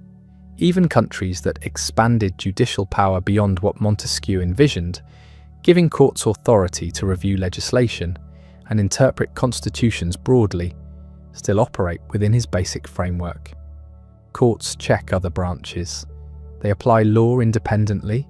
They protect individual rights against collective will. The principle holds even as applications vary, but maintaining judicial independence requires constant vigilance. Every government, even democratic ones, sometimes chafes at judicial constraints. When courts block popular policies or protect unpopular rights, pressure builds to reform the judiciary, to pack courts with friendly judges, to limit their jurisdiction, to ignore their rulings. These temptations are permanent. Montesquieu understood this. He knew that formal structures weren't self-enforcing. They required cultural support. A society that values liberty will defend judicial independence even when specific decisions disappoint. A society that values results over process will sacrifice independence for short-term gains. and once sacrificed, independence is hard to recover. Poland and Hungary in recent years demonstrate this. Both were post-communist success stories, consolidated democracies with functioning institutions. Then populist governments began undermining judicial independence. New laws changed court composition. Judges were pressured. Decisions were ignored. The formal structure remained. The reality shifted. Courts that couldn't check power effectively weren't really courts at all. They were government departments in robes. The European Union objected. International observers protested. But external pressure can only do so much. If a society's political culture doesn't value independent courts, they won't remain independent. The protection has to be internal. Citizens have to care. Lawyers have to resist. Politicians have to accept limits. When any of these fail, the system begins collapsing. Montesquieu's insights about political culture versus institutional design prove their worth repeatedly. You can't maintain free government with hostile or indifferent citizens. Constitutions are paper. Institutions are conventions. What matters is whether people value what these represent, whether they'll defend them when threatened, whether they'll tolerate the inefficiencies freedom requires. His pessimism about human nature grounded his entire political philosophy. He didn't believe people were naturally good or that education could perfect humanity. He believed we were ambitious, self-interested, prone to abuse power. This made him a realist, not a cynic. Realism meant designing systems that worked with human nature, rather than against it. Separation of powers assumes that officials will try to expand their authority. It doesn't rely on their virtue. It channels their ambition against itself. Checks and balances assume that power centers will compete. They don't depend on cooperation. They make competition productive. This explains why Montesquieu's framework survived while more idealistic alternatives failed. Systems built on assumptions of human goodness collapse when people prove flawed. Systems built on assumptions of human ambition remain functional despite our flaws. The founders of the American Republic absorbed this lesson thoroughly. Madison's famous argument in Federalist 10 and 51 reads like Montesquieu, translated into practice: ambition must be made to counteract ambition. If men were angels, no government would be necessary. The structure must supply the defect of better motives. This wasn't original philosophy, it was applied Montesquieu. But the application worked. The American system, for all its problems and contradictions, maintained divided government longer than any comparable regime. Power didn't concentrate, tyranny didn't emerge. Checks functioned, not perfectly, sometimes barely, but they held. The reason becomes clear when we examine what actually preserves constitutional systems. It isn't the document, it's the habit of respecting what the document represents. Montesquieu understood this better than most theorists. He knew that written rules meant nothing unless people acted as though they mattered, unless officials accepted limits voluntarily, unless citizens demanded accountability, unless the culture supported institutional constraints, even when they proved inconvenient. This cultural foundation takes generations to build. It requires repeated experience with a rule of law. It needs citizens who've seen arbitrary power and rejected it, who've experienced accountability and valued it, who understand viscerally that short-term gains from unchecked power produce long-term disasters. France lacked this foundation in 1789. The revolutionaries had read Montesquieu. They admired his framework. They tried implementing separation of powers in their new constitution. But the society beneath wasn't ready. Centuries of absolute monarchy had created habits of centralized authority. When crisis came, as crisis always does, people defaulted to what felt familiar. Concentration of power, executive dominance, rule by emergency decree. The forms of divided government couldn't survive the substance of unified political culture. Within years, France cycled through republics and Empires and monarchies, each regime promised stability through strong central authority. Each proved that concentration of power doesn't produce stability. It produces either tyranny or chaos, sometimes both. The pattern repeated throughout the 19th century: constitutional monarchy, revolution, republic, empire, restoration, another republic, another empire. Finally, slowly, a culture of constitutional government took root. But it required disaster after disaster. Defeat in war, occupation, collaboration, liberation. Only after World War II did France develop the political culture that could sustain divided government reliably. The current Fifth Republic, for all its quirks, maintains separation of powers more effectively than any previous French regime. Not because its constitution is better written, because the society finally accepted what constitutional government acquires. The contrast with Britain illustrates Montesquieu's point differently. Britain never had a written constitution. It developed separation of powers gradually, almost accidentally, through centuries of conflict between Crown and Parliament. No single document defined the system. Instead, conventions accumulated, precedents hardened into expectations. Political culture evolved to respect institutional boundaries, even without formal rules. The result worked. Parliament checked the Crown. Courts remained independent. Power stayed divided, not through constitutional mandate, but through cultural consensus. When Montesquieu analysed Britain, he described a system that functioned through unwritten norms rather than written law. This impressed him more than any constitution could. It demonstrated that separation of powers was fundamentally about practice, not paper. About habits, not rules. About culture, not structure. His insight explains why constitutional transplants so often fail. A developing nation adopts a constitution modelled on successful democracies. The document looks perfect. Separation of powers, checks and balances, independent judiciary, federalism, all the right elements. Yet within years or decades, the system collapses into authoritarianism or gridlock, or both simultaneously. The problem isn't the Constitution. It's the absence of cultural support for what the Constitution represents. Citizens haven't internalized why divided government matters. Officials haven't accepted that institutional limits bind them. Society hasn't developed the habits that make constitutional government work. You can't import these things. They have to grow organically from experience. Montesquieu knew this. That's why he emphasized climate and culture and history alongside institutional design. He understood that the same structure produces different results in different contexts.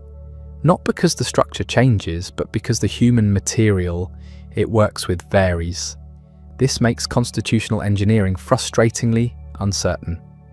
We can identify what works, we can describe why it works, we can recommend specific institutional arrangements, but we can't guarantee success. The society receiving the advice might lack the prerequisites for implementing it. Their history might have created different habits. Their culture might resist the necessary constraints.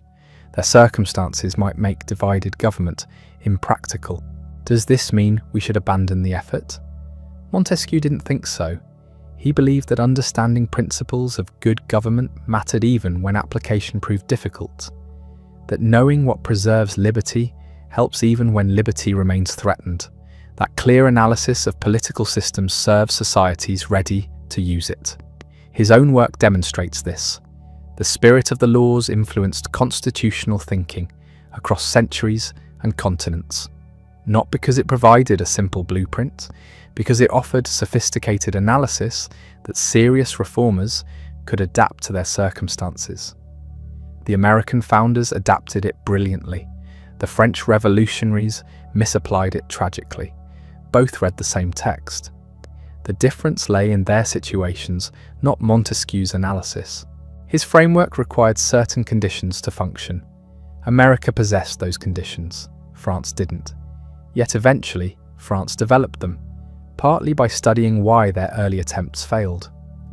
Montesquieu's pessimism about human nature coexisted with optimism about human potential.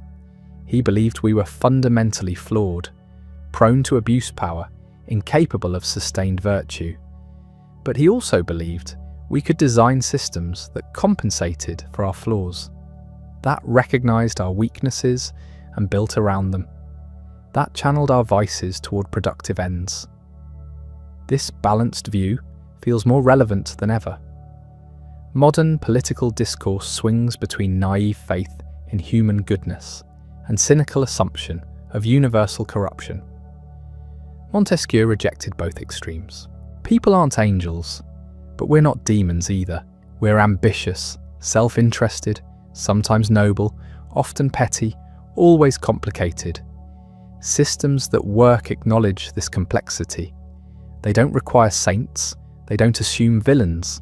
They structure incentives so that ordinary people pursuing ordinary goals produce reasonably good outcomes, where officials checking each other's power serves everyone's interest in preventing tyranny, where competition between institutions creates spaces for liberty, where divided government protects citizens despite flawed leaders. This approach seems modest. It is modest. Montesquieu wasn't promising utopia. He was offering incremental improvement over despotism, a system where abuse of power faced obstacles, where liberty found protection in institutional rivalry, where ordinary people could live without constant fear of arbitrary authority. That might not sound inspiring, but compared to the alternatives most humans have endured, it's extraordinary. The political theorists who promised more delivered less.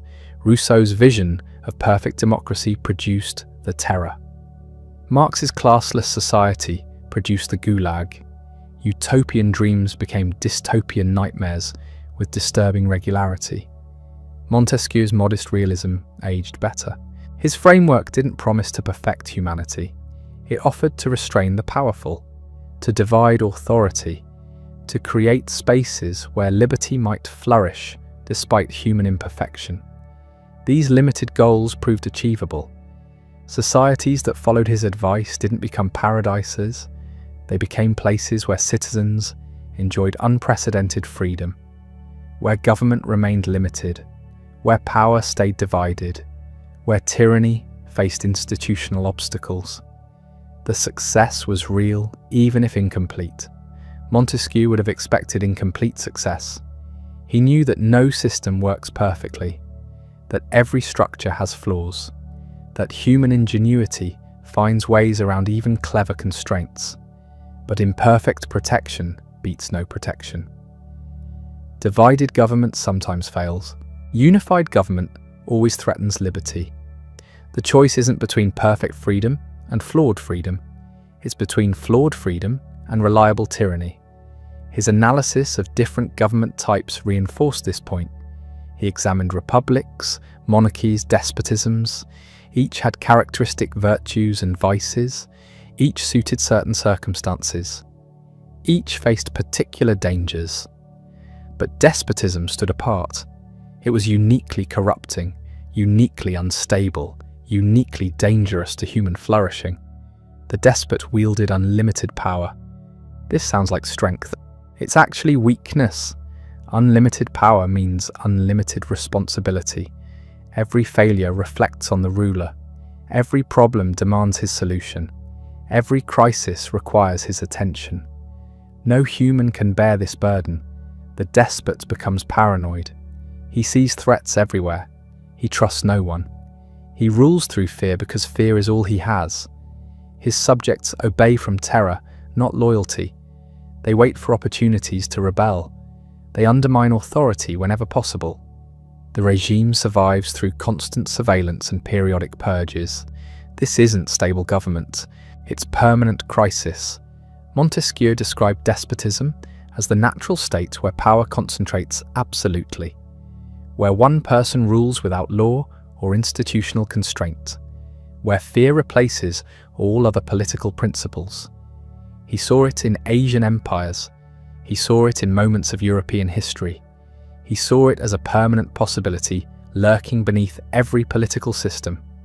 The tendency toward despotism never disappears. It's always there, waiting for the right crisis or the wrong leader. What prevents it is institutional structure, division of power, separation of authorities, multiple centres of decision-making. These create friction. They slow government. They frustrate ambitious rulers. They seem inefficient, but this inefficiency is precisely the point. Efficient tyranny is still tyranny. Inefficient freedom beats efficient oppression every time. The trade-off is worth it. Montesquieu insisted on this repeatedly.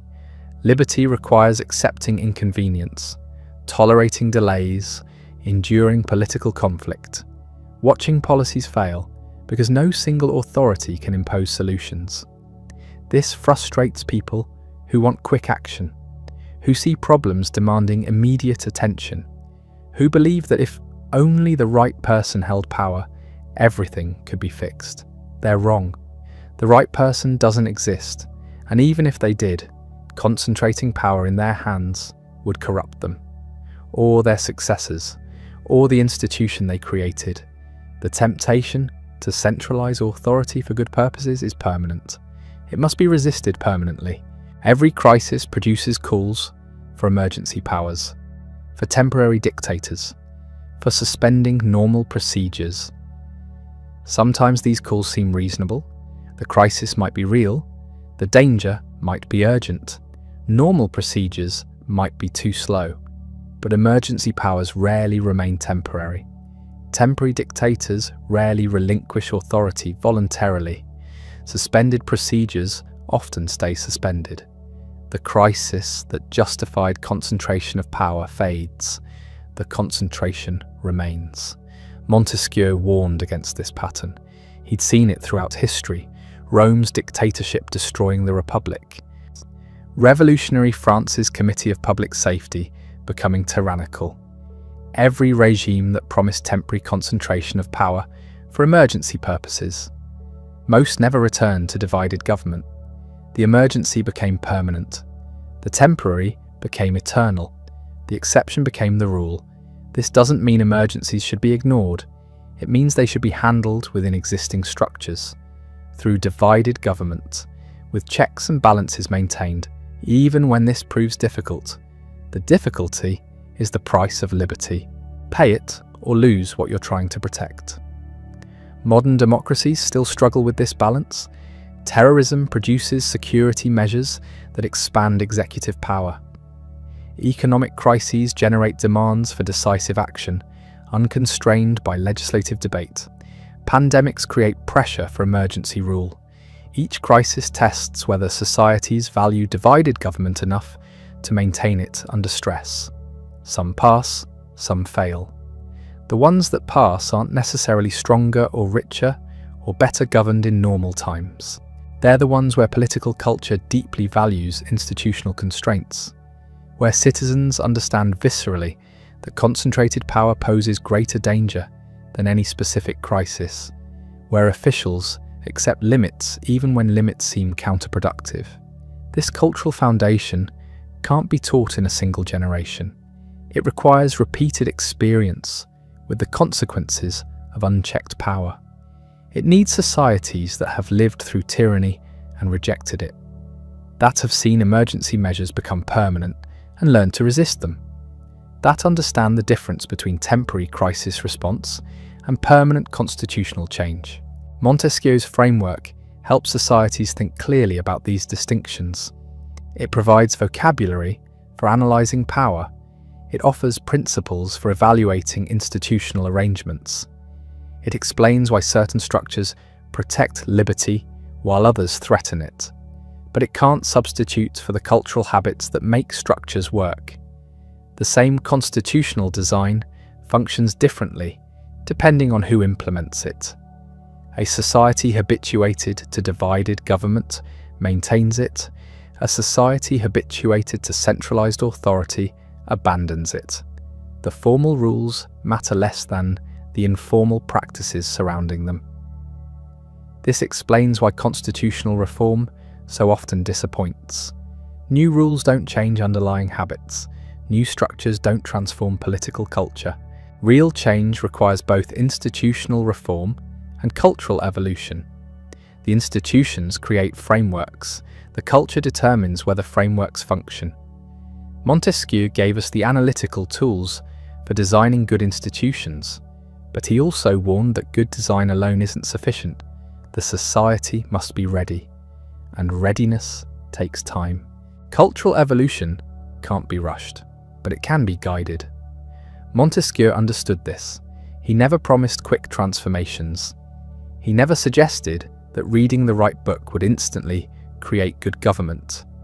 His project was pedagogical in the deepest sense, teaching societies to see power differently, to recognize patterns they'd previously ignored, to question arrangements they'd previously accepted. This education happens gradually. A generation reads Montesquieu. They absorb his framework. They begin analyzing their own institutions through his lens.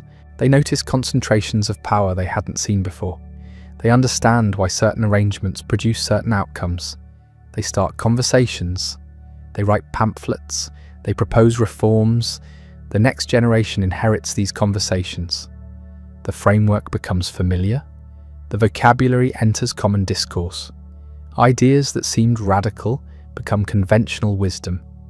Institutional changes that seemed impossible become achievable. Not because anyone forced them, because enough people understood why they mattered.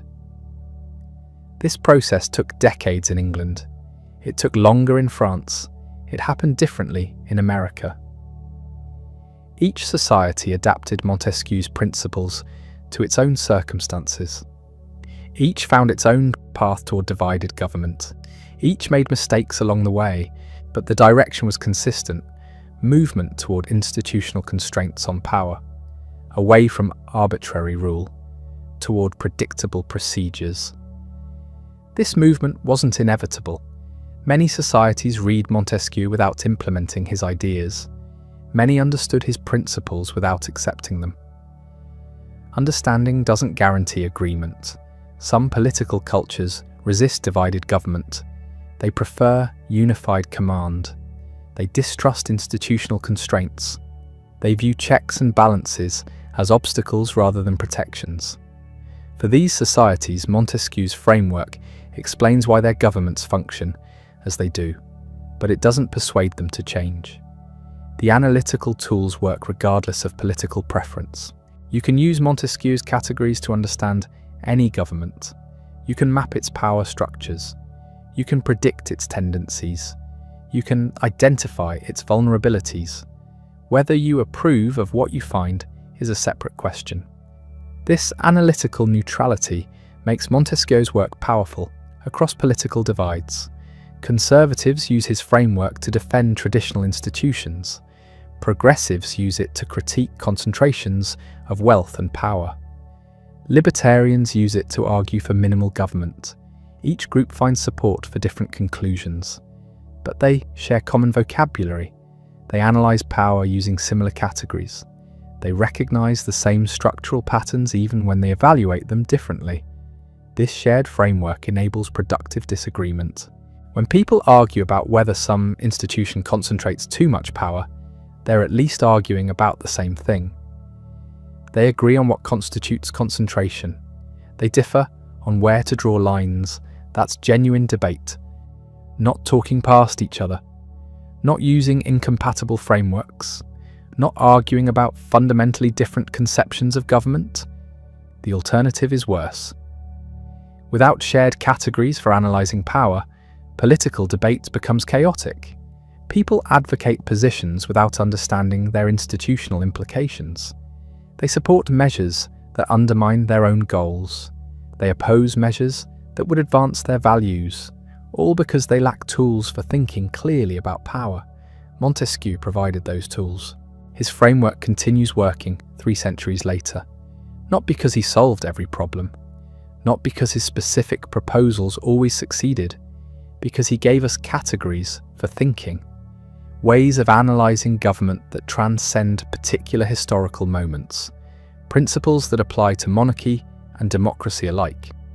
Now we turn to Montesquieu's greatest practical legacy, the thing that made his abstract theorizing matter in the real world, his influence on the American founding. The men who gathered in Philadelphia in 1787 knew Montesquieu intimately. They'd read him, they'd debated him, they'd absorbed his framework so thoroughly that it shaped how they thought about their task.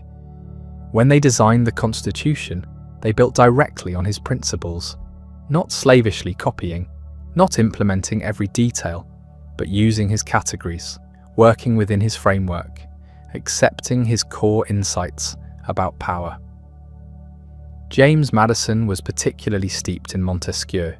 His notes from the Constitutional Convention show constant engagement with the spirit of the laws. When Madison argued for separation of powers, he cited Montesquieu. When he explained why different branches needed different constituencies, he invoked Montesquieu's logic. When he defended checks and balances against critics who called them inefficient, he used Montesquieu's reasoning. Madison understood what Montesquieu had shown, that liberty requires institutional friction, that efficiency in government often means efficiency in oppressing, that the point isn't smooth operation but prevented abuse. The Constitution embodies this understanding. Its structure deliberately creates obstacles to action. 3 branches with different powers, different terms of office, different constituencies, different selection methods. Each branch can check the others. None can act alone. The system makes quick, decisive action difficult, exactly as intended. Critics immediately attacked this design. They wanted more unified government, faster decision-making, less institutional friction. They saw the Constitution's complexity as a flaw. Madison saw it as essential protection. His response to these critics became the Federalist Papers, co-authored with Alexander Hamilton and John Jay, a systematic defense of the Constitution's structure, and an extended meditation on Montesquieu's principles. Federalist 47 directly addresses separation of powers. Madison quotes Montesquieu extensively. He explains why accumulation of legislative, executive, and judicial power in the same hands constitutes tyranny. He shows how the Constitution prevents such accumulation. He answers critics who claim the branches aren't sufficiently separated. The answer reveals Madison's sophistication. Perfect separation is impossible. The branches must interact. They must share some powers. But the key is preventing any branch from controlling another, preventing accumulation, maintaining balance. Federalist 51 explains the mechanism. Ambition must be made to counteract ambition. Each branch needs weapons to defend itself against encroachment. Not just formal powers, but institutional interests, reasons to resist the others. The genius lies in harnessing self-interest for constitutional purposes. Representatives want to maintain their branch's power, not from noble motives necessarily, from ordinary ambition, from desire for influence, from institutional pride. This self-interest becomes the system's defense mechanism. Each branch guards its prerogatives jealously, each resists encroachment automatically. The Constitution doesn't rely on virtue. It harnesses vice. It makes ambition defend liberty. It turns self-interest into constitutional guardian. This is pure Montesquieu. Don't expect angels to govern. Don't rely on good intentions. Build structures that work with human nature, as it is. Use people's actual motivations to create desired outcomes. The system should function even when operated by ambitious, self-interested, power-hungry individuals. Perhaps especially then, because that's who will inevitably end up operating it. The other founders shared this understanding. John Adams had written extensively on government before the convention. His defense of the constitutions of government drew heavily on Montesquieu. Adams believed in balanced government, mixing elements of monarchy, aristocracy, and democracy, each checking the others, none dominating. Thomas Jefferson was in France during the convention, but he'd absorbed Montesquieu years earlier.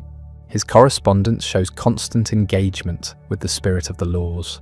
When he later critiqued aspects of the Constitution, he used Montesquieu's framework. Even Alexander Hamilton, who favoured stronger central government than most founders, argued within Montesquieu's categories. Hamilton wanted more executive power, but he accepted the need for institutional constraints. He defended the Constitution structure, even when he wished it granted more authority to his preferred branch. This consensus on framework didn't mean agreement on every detail. The founders fought bitterly over specifics. How much power should the executive have? How should senators be chosen? What role for states? Should there be a Bill of Rights? These debates were genuine, but they happened within shared assumptions about power's nature. All parties accepted that power must be divided. All agreed that accumulation threatened liberty. All understood that structures must check ambition with ambition.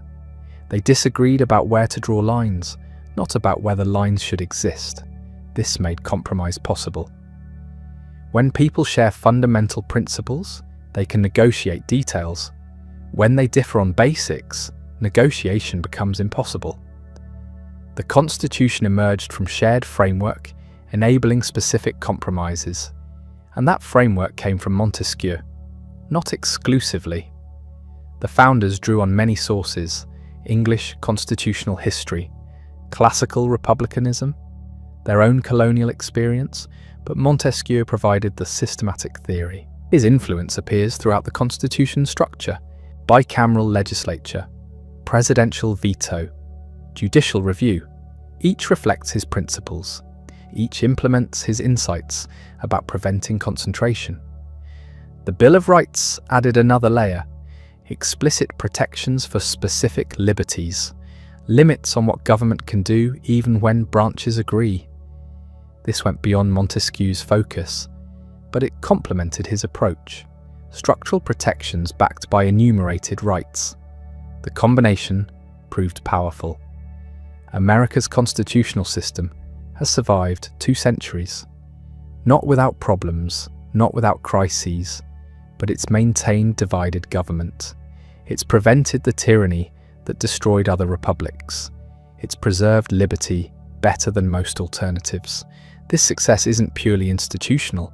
American political culture matters enormously.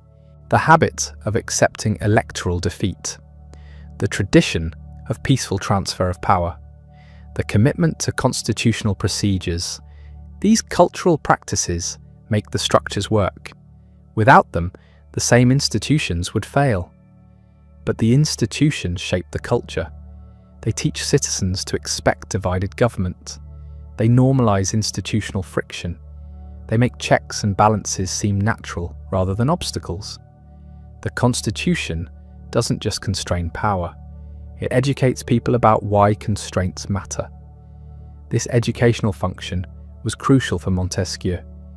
He wasn't just designing institutions, he was teaching societies to think differently about government, to see power as dangerous even when wielded by good people, to value procedures that slow decision-making, to prefer inefficient liberty over efficient tyranny.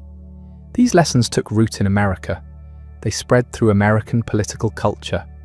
They shaped how generations of citizens understood their government. When Americans complain about gridlock, they're usually complaining about Montesquieu's principles in action.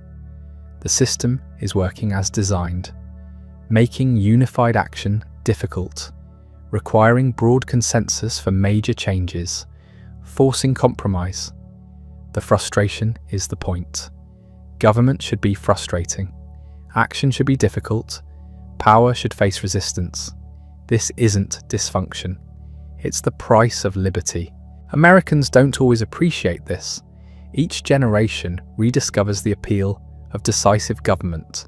Each crisis produces calls for cutting through institutional barriers.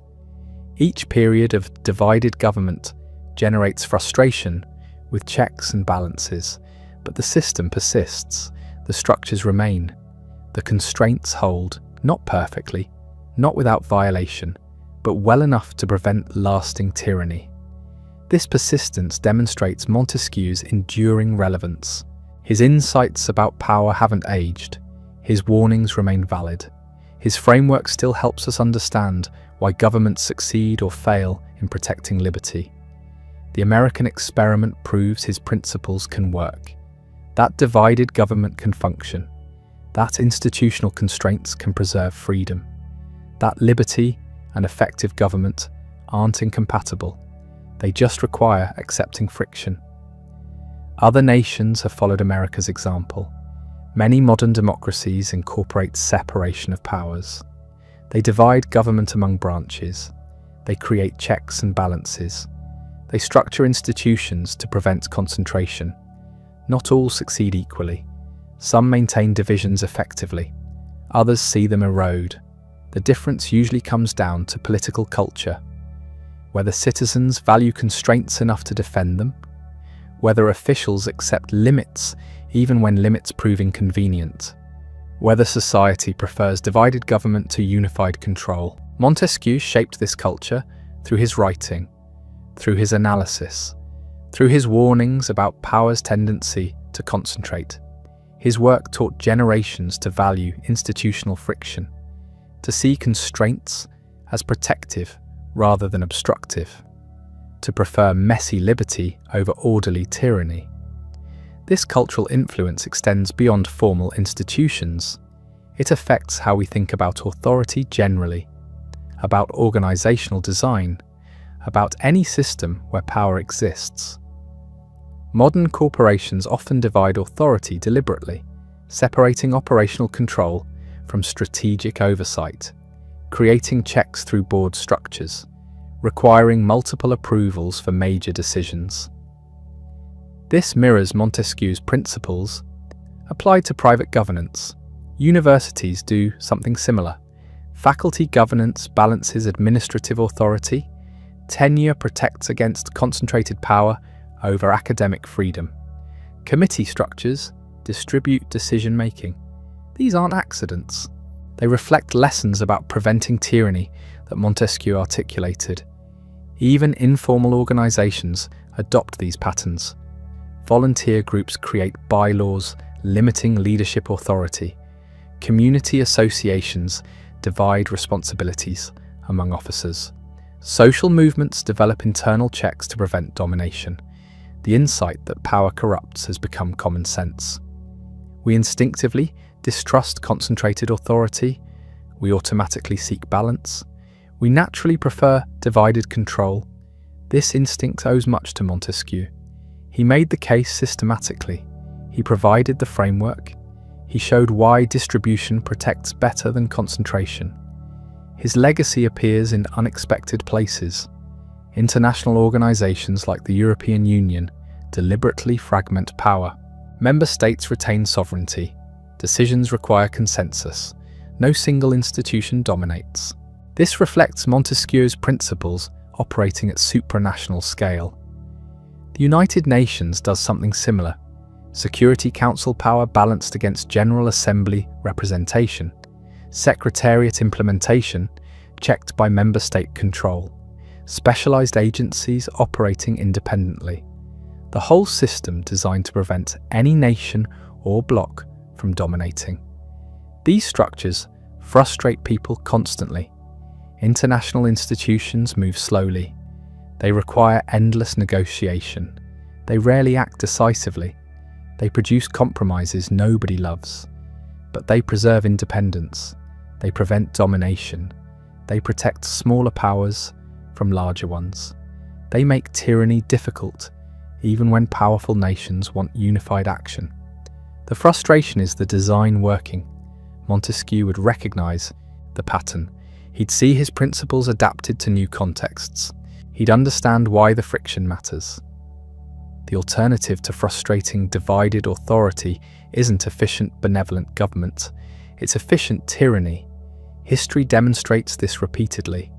Whenever institutions consolidate power quickly and act decisively without friction, liberty suffers.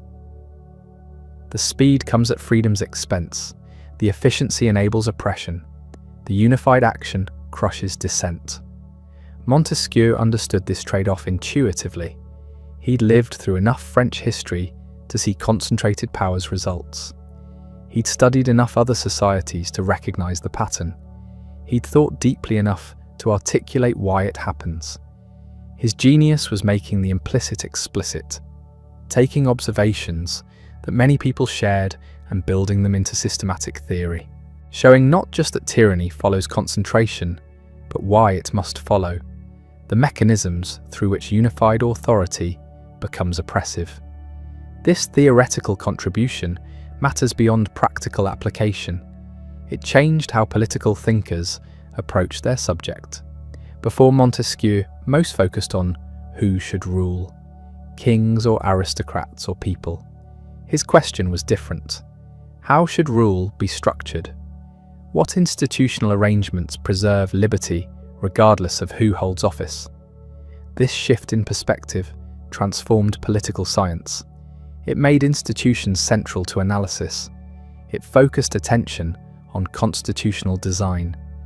It suggested that proper structures could protect freedom even with imperfect leaders. The optimism here is limited but real.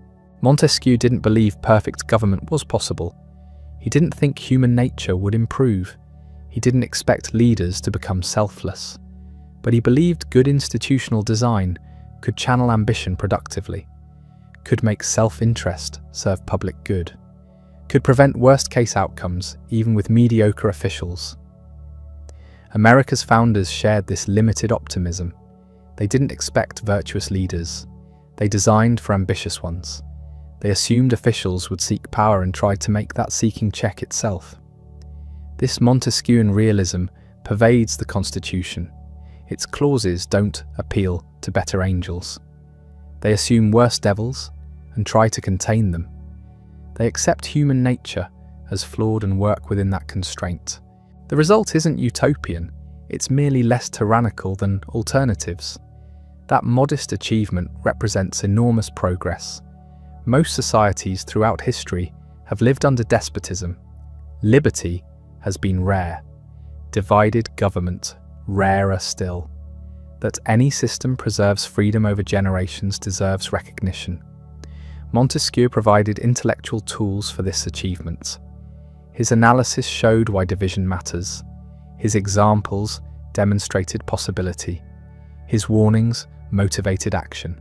The spirit of laws remains relevant because power remains dangerous. Technology changes, economies evolve, cultures shift, but authority's tendency to concentrate persists. Human ambition continues. The temptation to dominate endures. Montesquieu's insights apply because the underlying problem hasn't changed. Every generation must relearn his lessons, must rediscover why constraints matter, must resist the appeal of unified decisive government, must accept frustration as freedom's price. This relearning happens through experience. Democratic societies periodically flirt with concentrated power. Crises produce demands for strong leadership. Emergencies justify bypassing normal procedures. Temporary measures become permanent. Constraints erode, then consequences follow. Authority abuses mount. Liberty contracts. Dissent faces suppression. Eventually, society remembers why limits existed, why friction served purpose, why division protected freedom. The pendulum swings back, constraints rebuild, separation strengthens, balance restores. This cycle demonstrates Montesquieu's enduring relevance. His warnings need repeating because temptations recur. His framework needs teaching because each generation faces similar choices. His principles need defending because power never stops seeking consolidation. Modern threats to separation differ from 18th century versions. Administrative agencies accumulate legislative and judicial functions. Executive orders bypass normal lawmaking. Judicial activism blurs branches. Party polarization reduces friction between aligned branches. National security concerns justify concentration. These developments concern defenders of divided government. They see Montesquieu's warnings coming true. They worry about creeping consolidation. They fear losing protections that previous generations established. But the system persists. Checks operate, balances function, perhaps less perfectly than before, perhaps with more erosion than comfortable, but substantially intact. Courts still constrain executives, legislatures still check presidents, states still limit federal power. The structure holds. This resilience suggests Montesquieu was right about institutional design's importance, that properly constructed systems resist concentration even under pressure, that structural protections matter beyond cultural commitment. America's experience also reveals limits. Institutions alone don't guarantee liberty. They must be defended actively. Norms must support formal rules. Citizens must value constraints enough to resist erosion. Officials must accept limits even when limits prove inconvenient. Without these cultural supports, the same institutional structure would fail. Montesquieu understood this. He emphasized that different societies need different arrangements, that institutions must fit political culture, that transplanting structures without compatible customs produces poor results. Many nations adopted American-style constitutions. They created separated powers. They established checks and balances. They wrote protections into law, but outcomes varied enormously. Some maintained division effectively. Others saw concentration despite formal structures. The difference usually traced to political culture, whether societies valued constraints, whether officials accepted limits, whether citizens defended institutional boundaries. This doesn't diminish institutional importance. Good structures make maintenance easier. They create expectations. They establish procedures. They provide tools for resistance. But structures need defending. They require vigilance. They demand effort. Liberty never becomes automatic. Montesquieu knew this. His work wasn't utopian. He didn't promise permanent solutions. He offered tools for ongoing struggle. His legacy lives in that struggle, in every debate about executive power, in every dispute over judicial review, in every conflict between branches, in every tension between levels of government. These fights aren't dysfunction. They're the system working. They're Montesquieu's principles in action. They're liberty defending itself through institutional friction. Understanding this transforms how we view political conflict. Gridlock becomes protection. Stalemate becomes safety. Frustration becomes freedom's price. The alternative isn't efficient, benevolent government serving public good. It's efficient tyranny serving rulers' interests. History teaches this lesson repeatedly. Montesquieu articulated why. His analysis remains unrefuted. Power concentrated becomes power abused. Authority unified becomes authority oppressive. Government unchecked becomes government tyrannical. These aren't possibilities. They're near certainties. Human nature makes them so. Ambition makes them so. The absence of angels makes them so. Therefore, division matters. Separation protects. Checks preserve. Balances maintain. Friction serves. These aren't elegant solutions. They don't produce decisive leadership. They don't enable quick action. They don't satisfy desires for strong government. But they preserve liberty better than alternatives. They prevent tyranny more effectively than trust. They protect freedom more reliably than hoping for virtue. Montesquieu taught us to prefer messy liberty over orderly oppression, to value institutional friction over governmental efficiency, to accept frustration as freedom's cost. These lessons remain vital. They need teaching to each generation. They require defending against each threat. They demand relearning through each crisis. The spirit of laws endures because its subject endures, because power remains dangerous, because liberty needs protecting, because tyranny never stops threatening. His work provides tools for this ongoing defense. His analysis illuminates current struggles. His warnings guide modern choices. His framework structures our thinking. When we debate executive authority, we're having Montesquieu's conversation. When we discuss judicial independence, we're applying his principles. When we defend institutional separation, we're following his guidance. His ghost haunts every constitutional controversy. His logic underlies every separation argument. His insights inform every defense of divided government. This makes him perpetually relevant, not as historical curiosity, not as intellectual ancestor, but as active participant in ongoing debates. His questions remain our questions. His concerns remain our concerns. His solutions remain our best available options. 2 centuries haven't produced better answers to power's danger. Technology hasn't changed authority's nature. Progress hasn't eliminated ambition's threat. Human nature persists. Power corrupts. Concentration enables tyranny. Therefore, division protects. This logic holds today as firmly as when Montesquieu wrote. The specific threats differ. The institutional forms evolve. The cultural context changes. But the underlying dynamic remains. Authority seeks consolidation. Liberty requires resistance. Structures provide tools. Citizens must wield them. Understanding Montesquieu helps this wielding. His work teaches why constraints matter. His examples show what works. His warnings motivate vigilance. His legacy isn't just historical, it's practical guidance for present struggles. Every time we defend institutional boundaries, we're vindicating his analysis. Every time we resist concentrated power, we're proving his point. Every time we prefer divided government, we're choosing his vision. That vision shaped modern liberty. It designed America's Constitution. It inspired countless other systems. It provided intellectual foundation for limited government. More importantly, it taught generations to think correctly about power, to see danger in concentration, to value friction, to prefer separation, to accept frustration. These mental habits matter as much as formal institutions.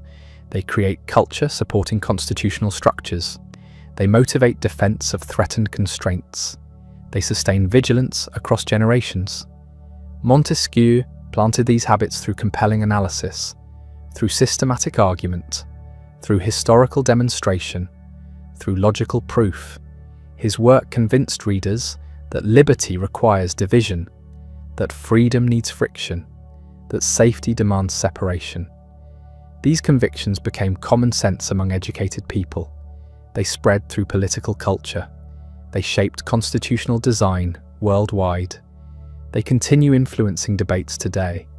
That represents extraordinary intellectual achievement. One thinker articulating principles that reshape how societies organize power. One book providing framework that guides centuries of practice. One analysis that remains relevant across vast changes in technology and culture. The spirit of laws earned this influence through rigorous thinking, through careful observation, through honest analysis, through compelling argument. Montesquieu didn't just assert his conclusions, he built them methodically from evidence and logic.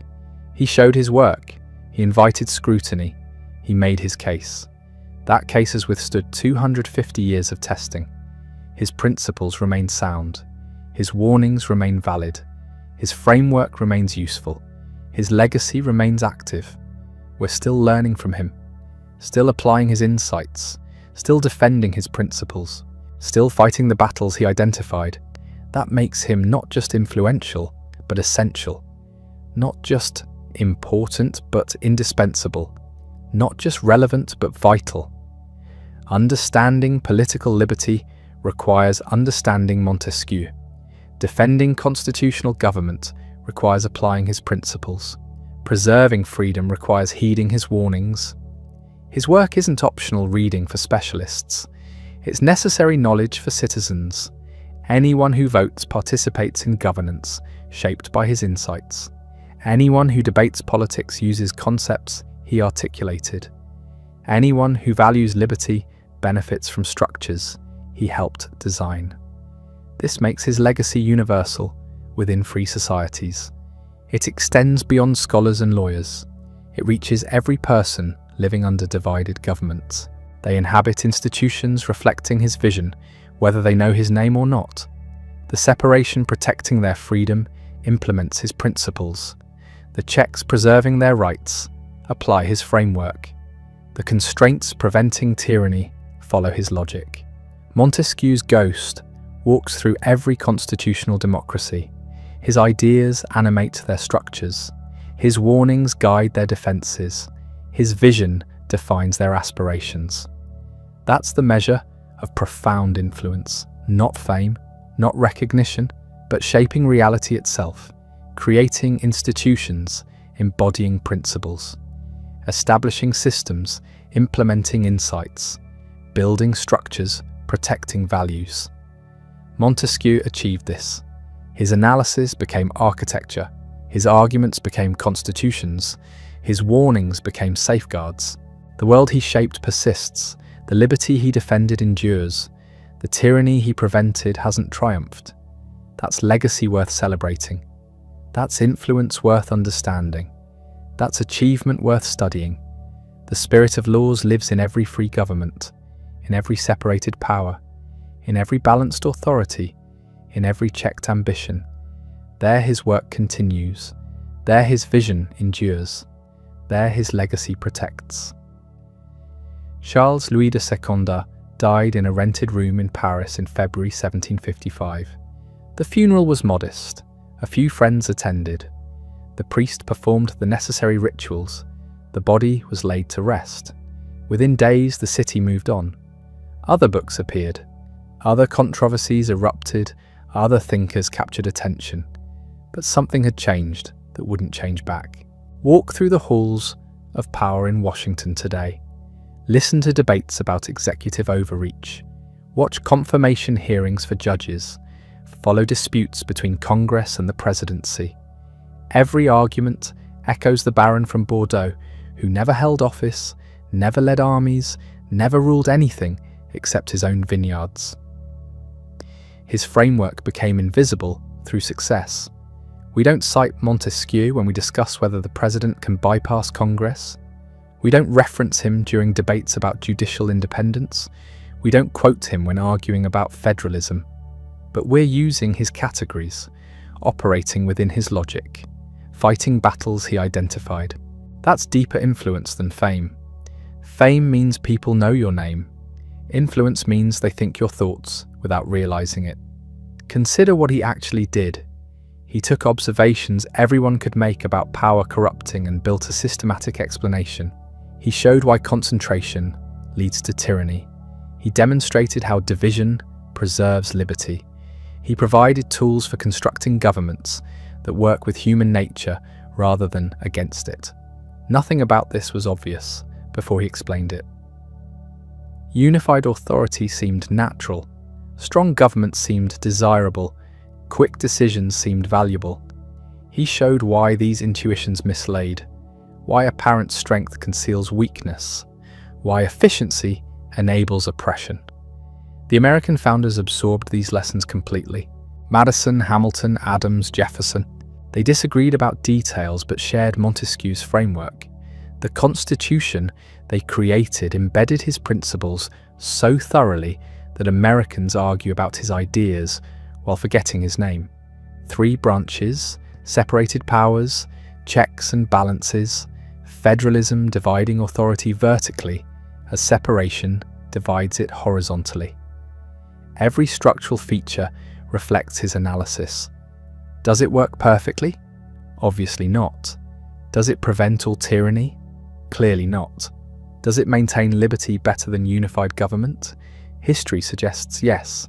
Compare nations that divided power against those that concentrated it. Compare constitutional democracies against dictatorships. Compare governments with independent courts against those where judges serve rulers. The pattern Montesquieu predicted appears consistently. This doesn't make him infallible.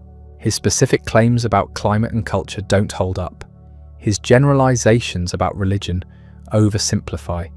His faith that commercial society naturally produces liberty proved optimistic. But his core insight remains unrefuted. Concentrated power becomes abusive power. Division protects better than trust. Modern threats look different from 18th century versions. Administrative agencies blur separation. Executive orders bypass legislatures. National security justifies secrecy. Technology enables surveillance. Party polarization reduces friction between aligned branches. Yet the framework still helps. It identifies where power concentrates. It shows which institutions need strengthening. It explains why certain developments threaten liberty. It provides vocabulary for defending constraints. Every generation must relearn these lessons, must resist the appeal of decisive government, must accept frustration as freedom's price, must defend institutions that seem inefficient. The temptation to centralize authority never disappears. The crisis that justifies emergency powers always arrives. The leader who promises to cut through gridlock always emerges. Montesquieu's warnings matter because these patterns recur. His analysis remains relevant because power's nature hasn't changed. His framework stays useful because the problems persist. He gave us tools for ongoing struggle, not permanent solutions, not guaranteed outcomes, just better odds, clearer thinking, sounder principles. That's what intellectual achievement looks like.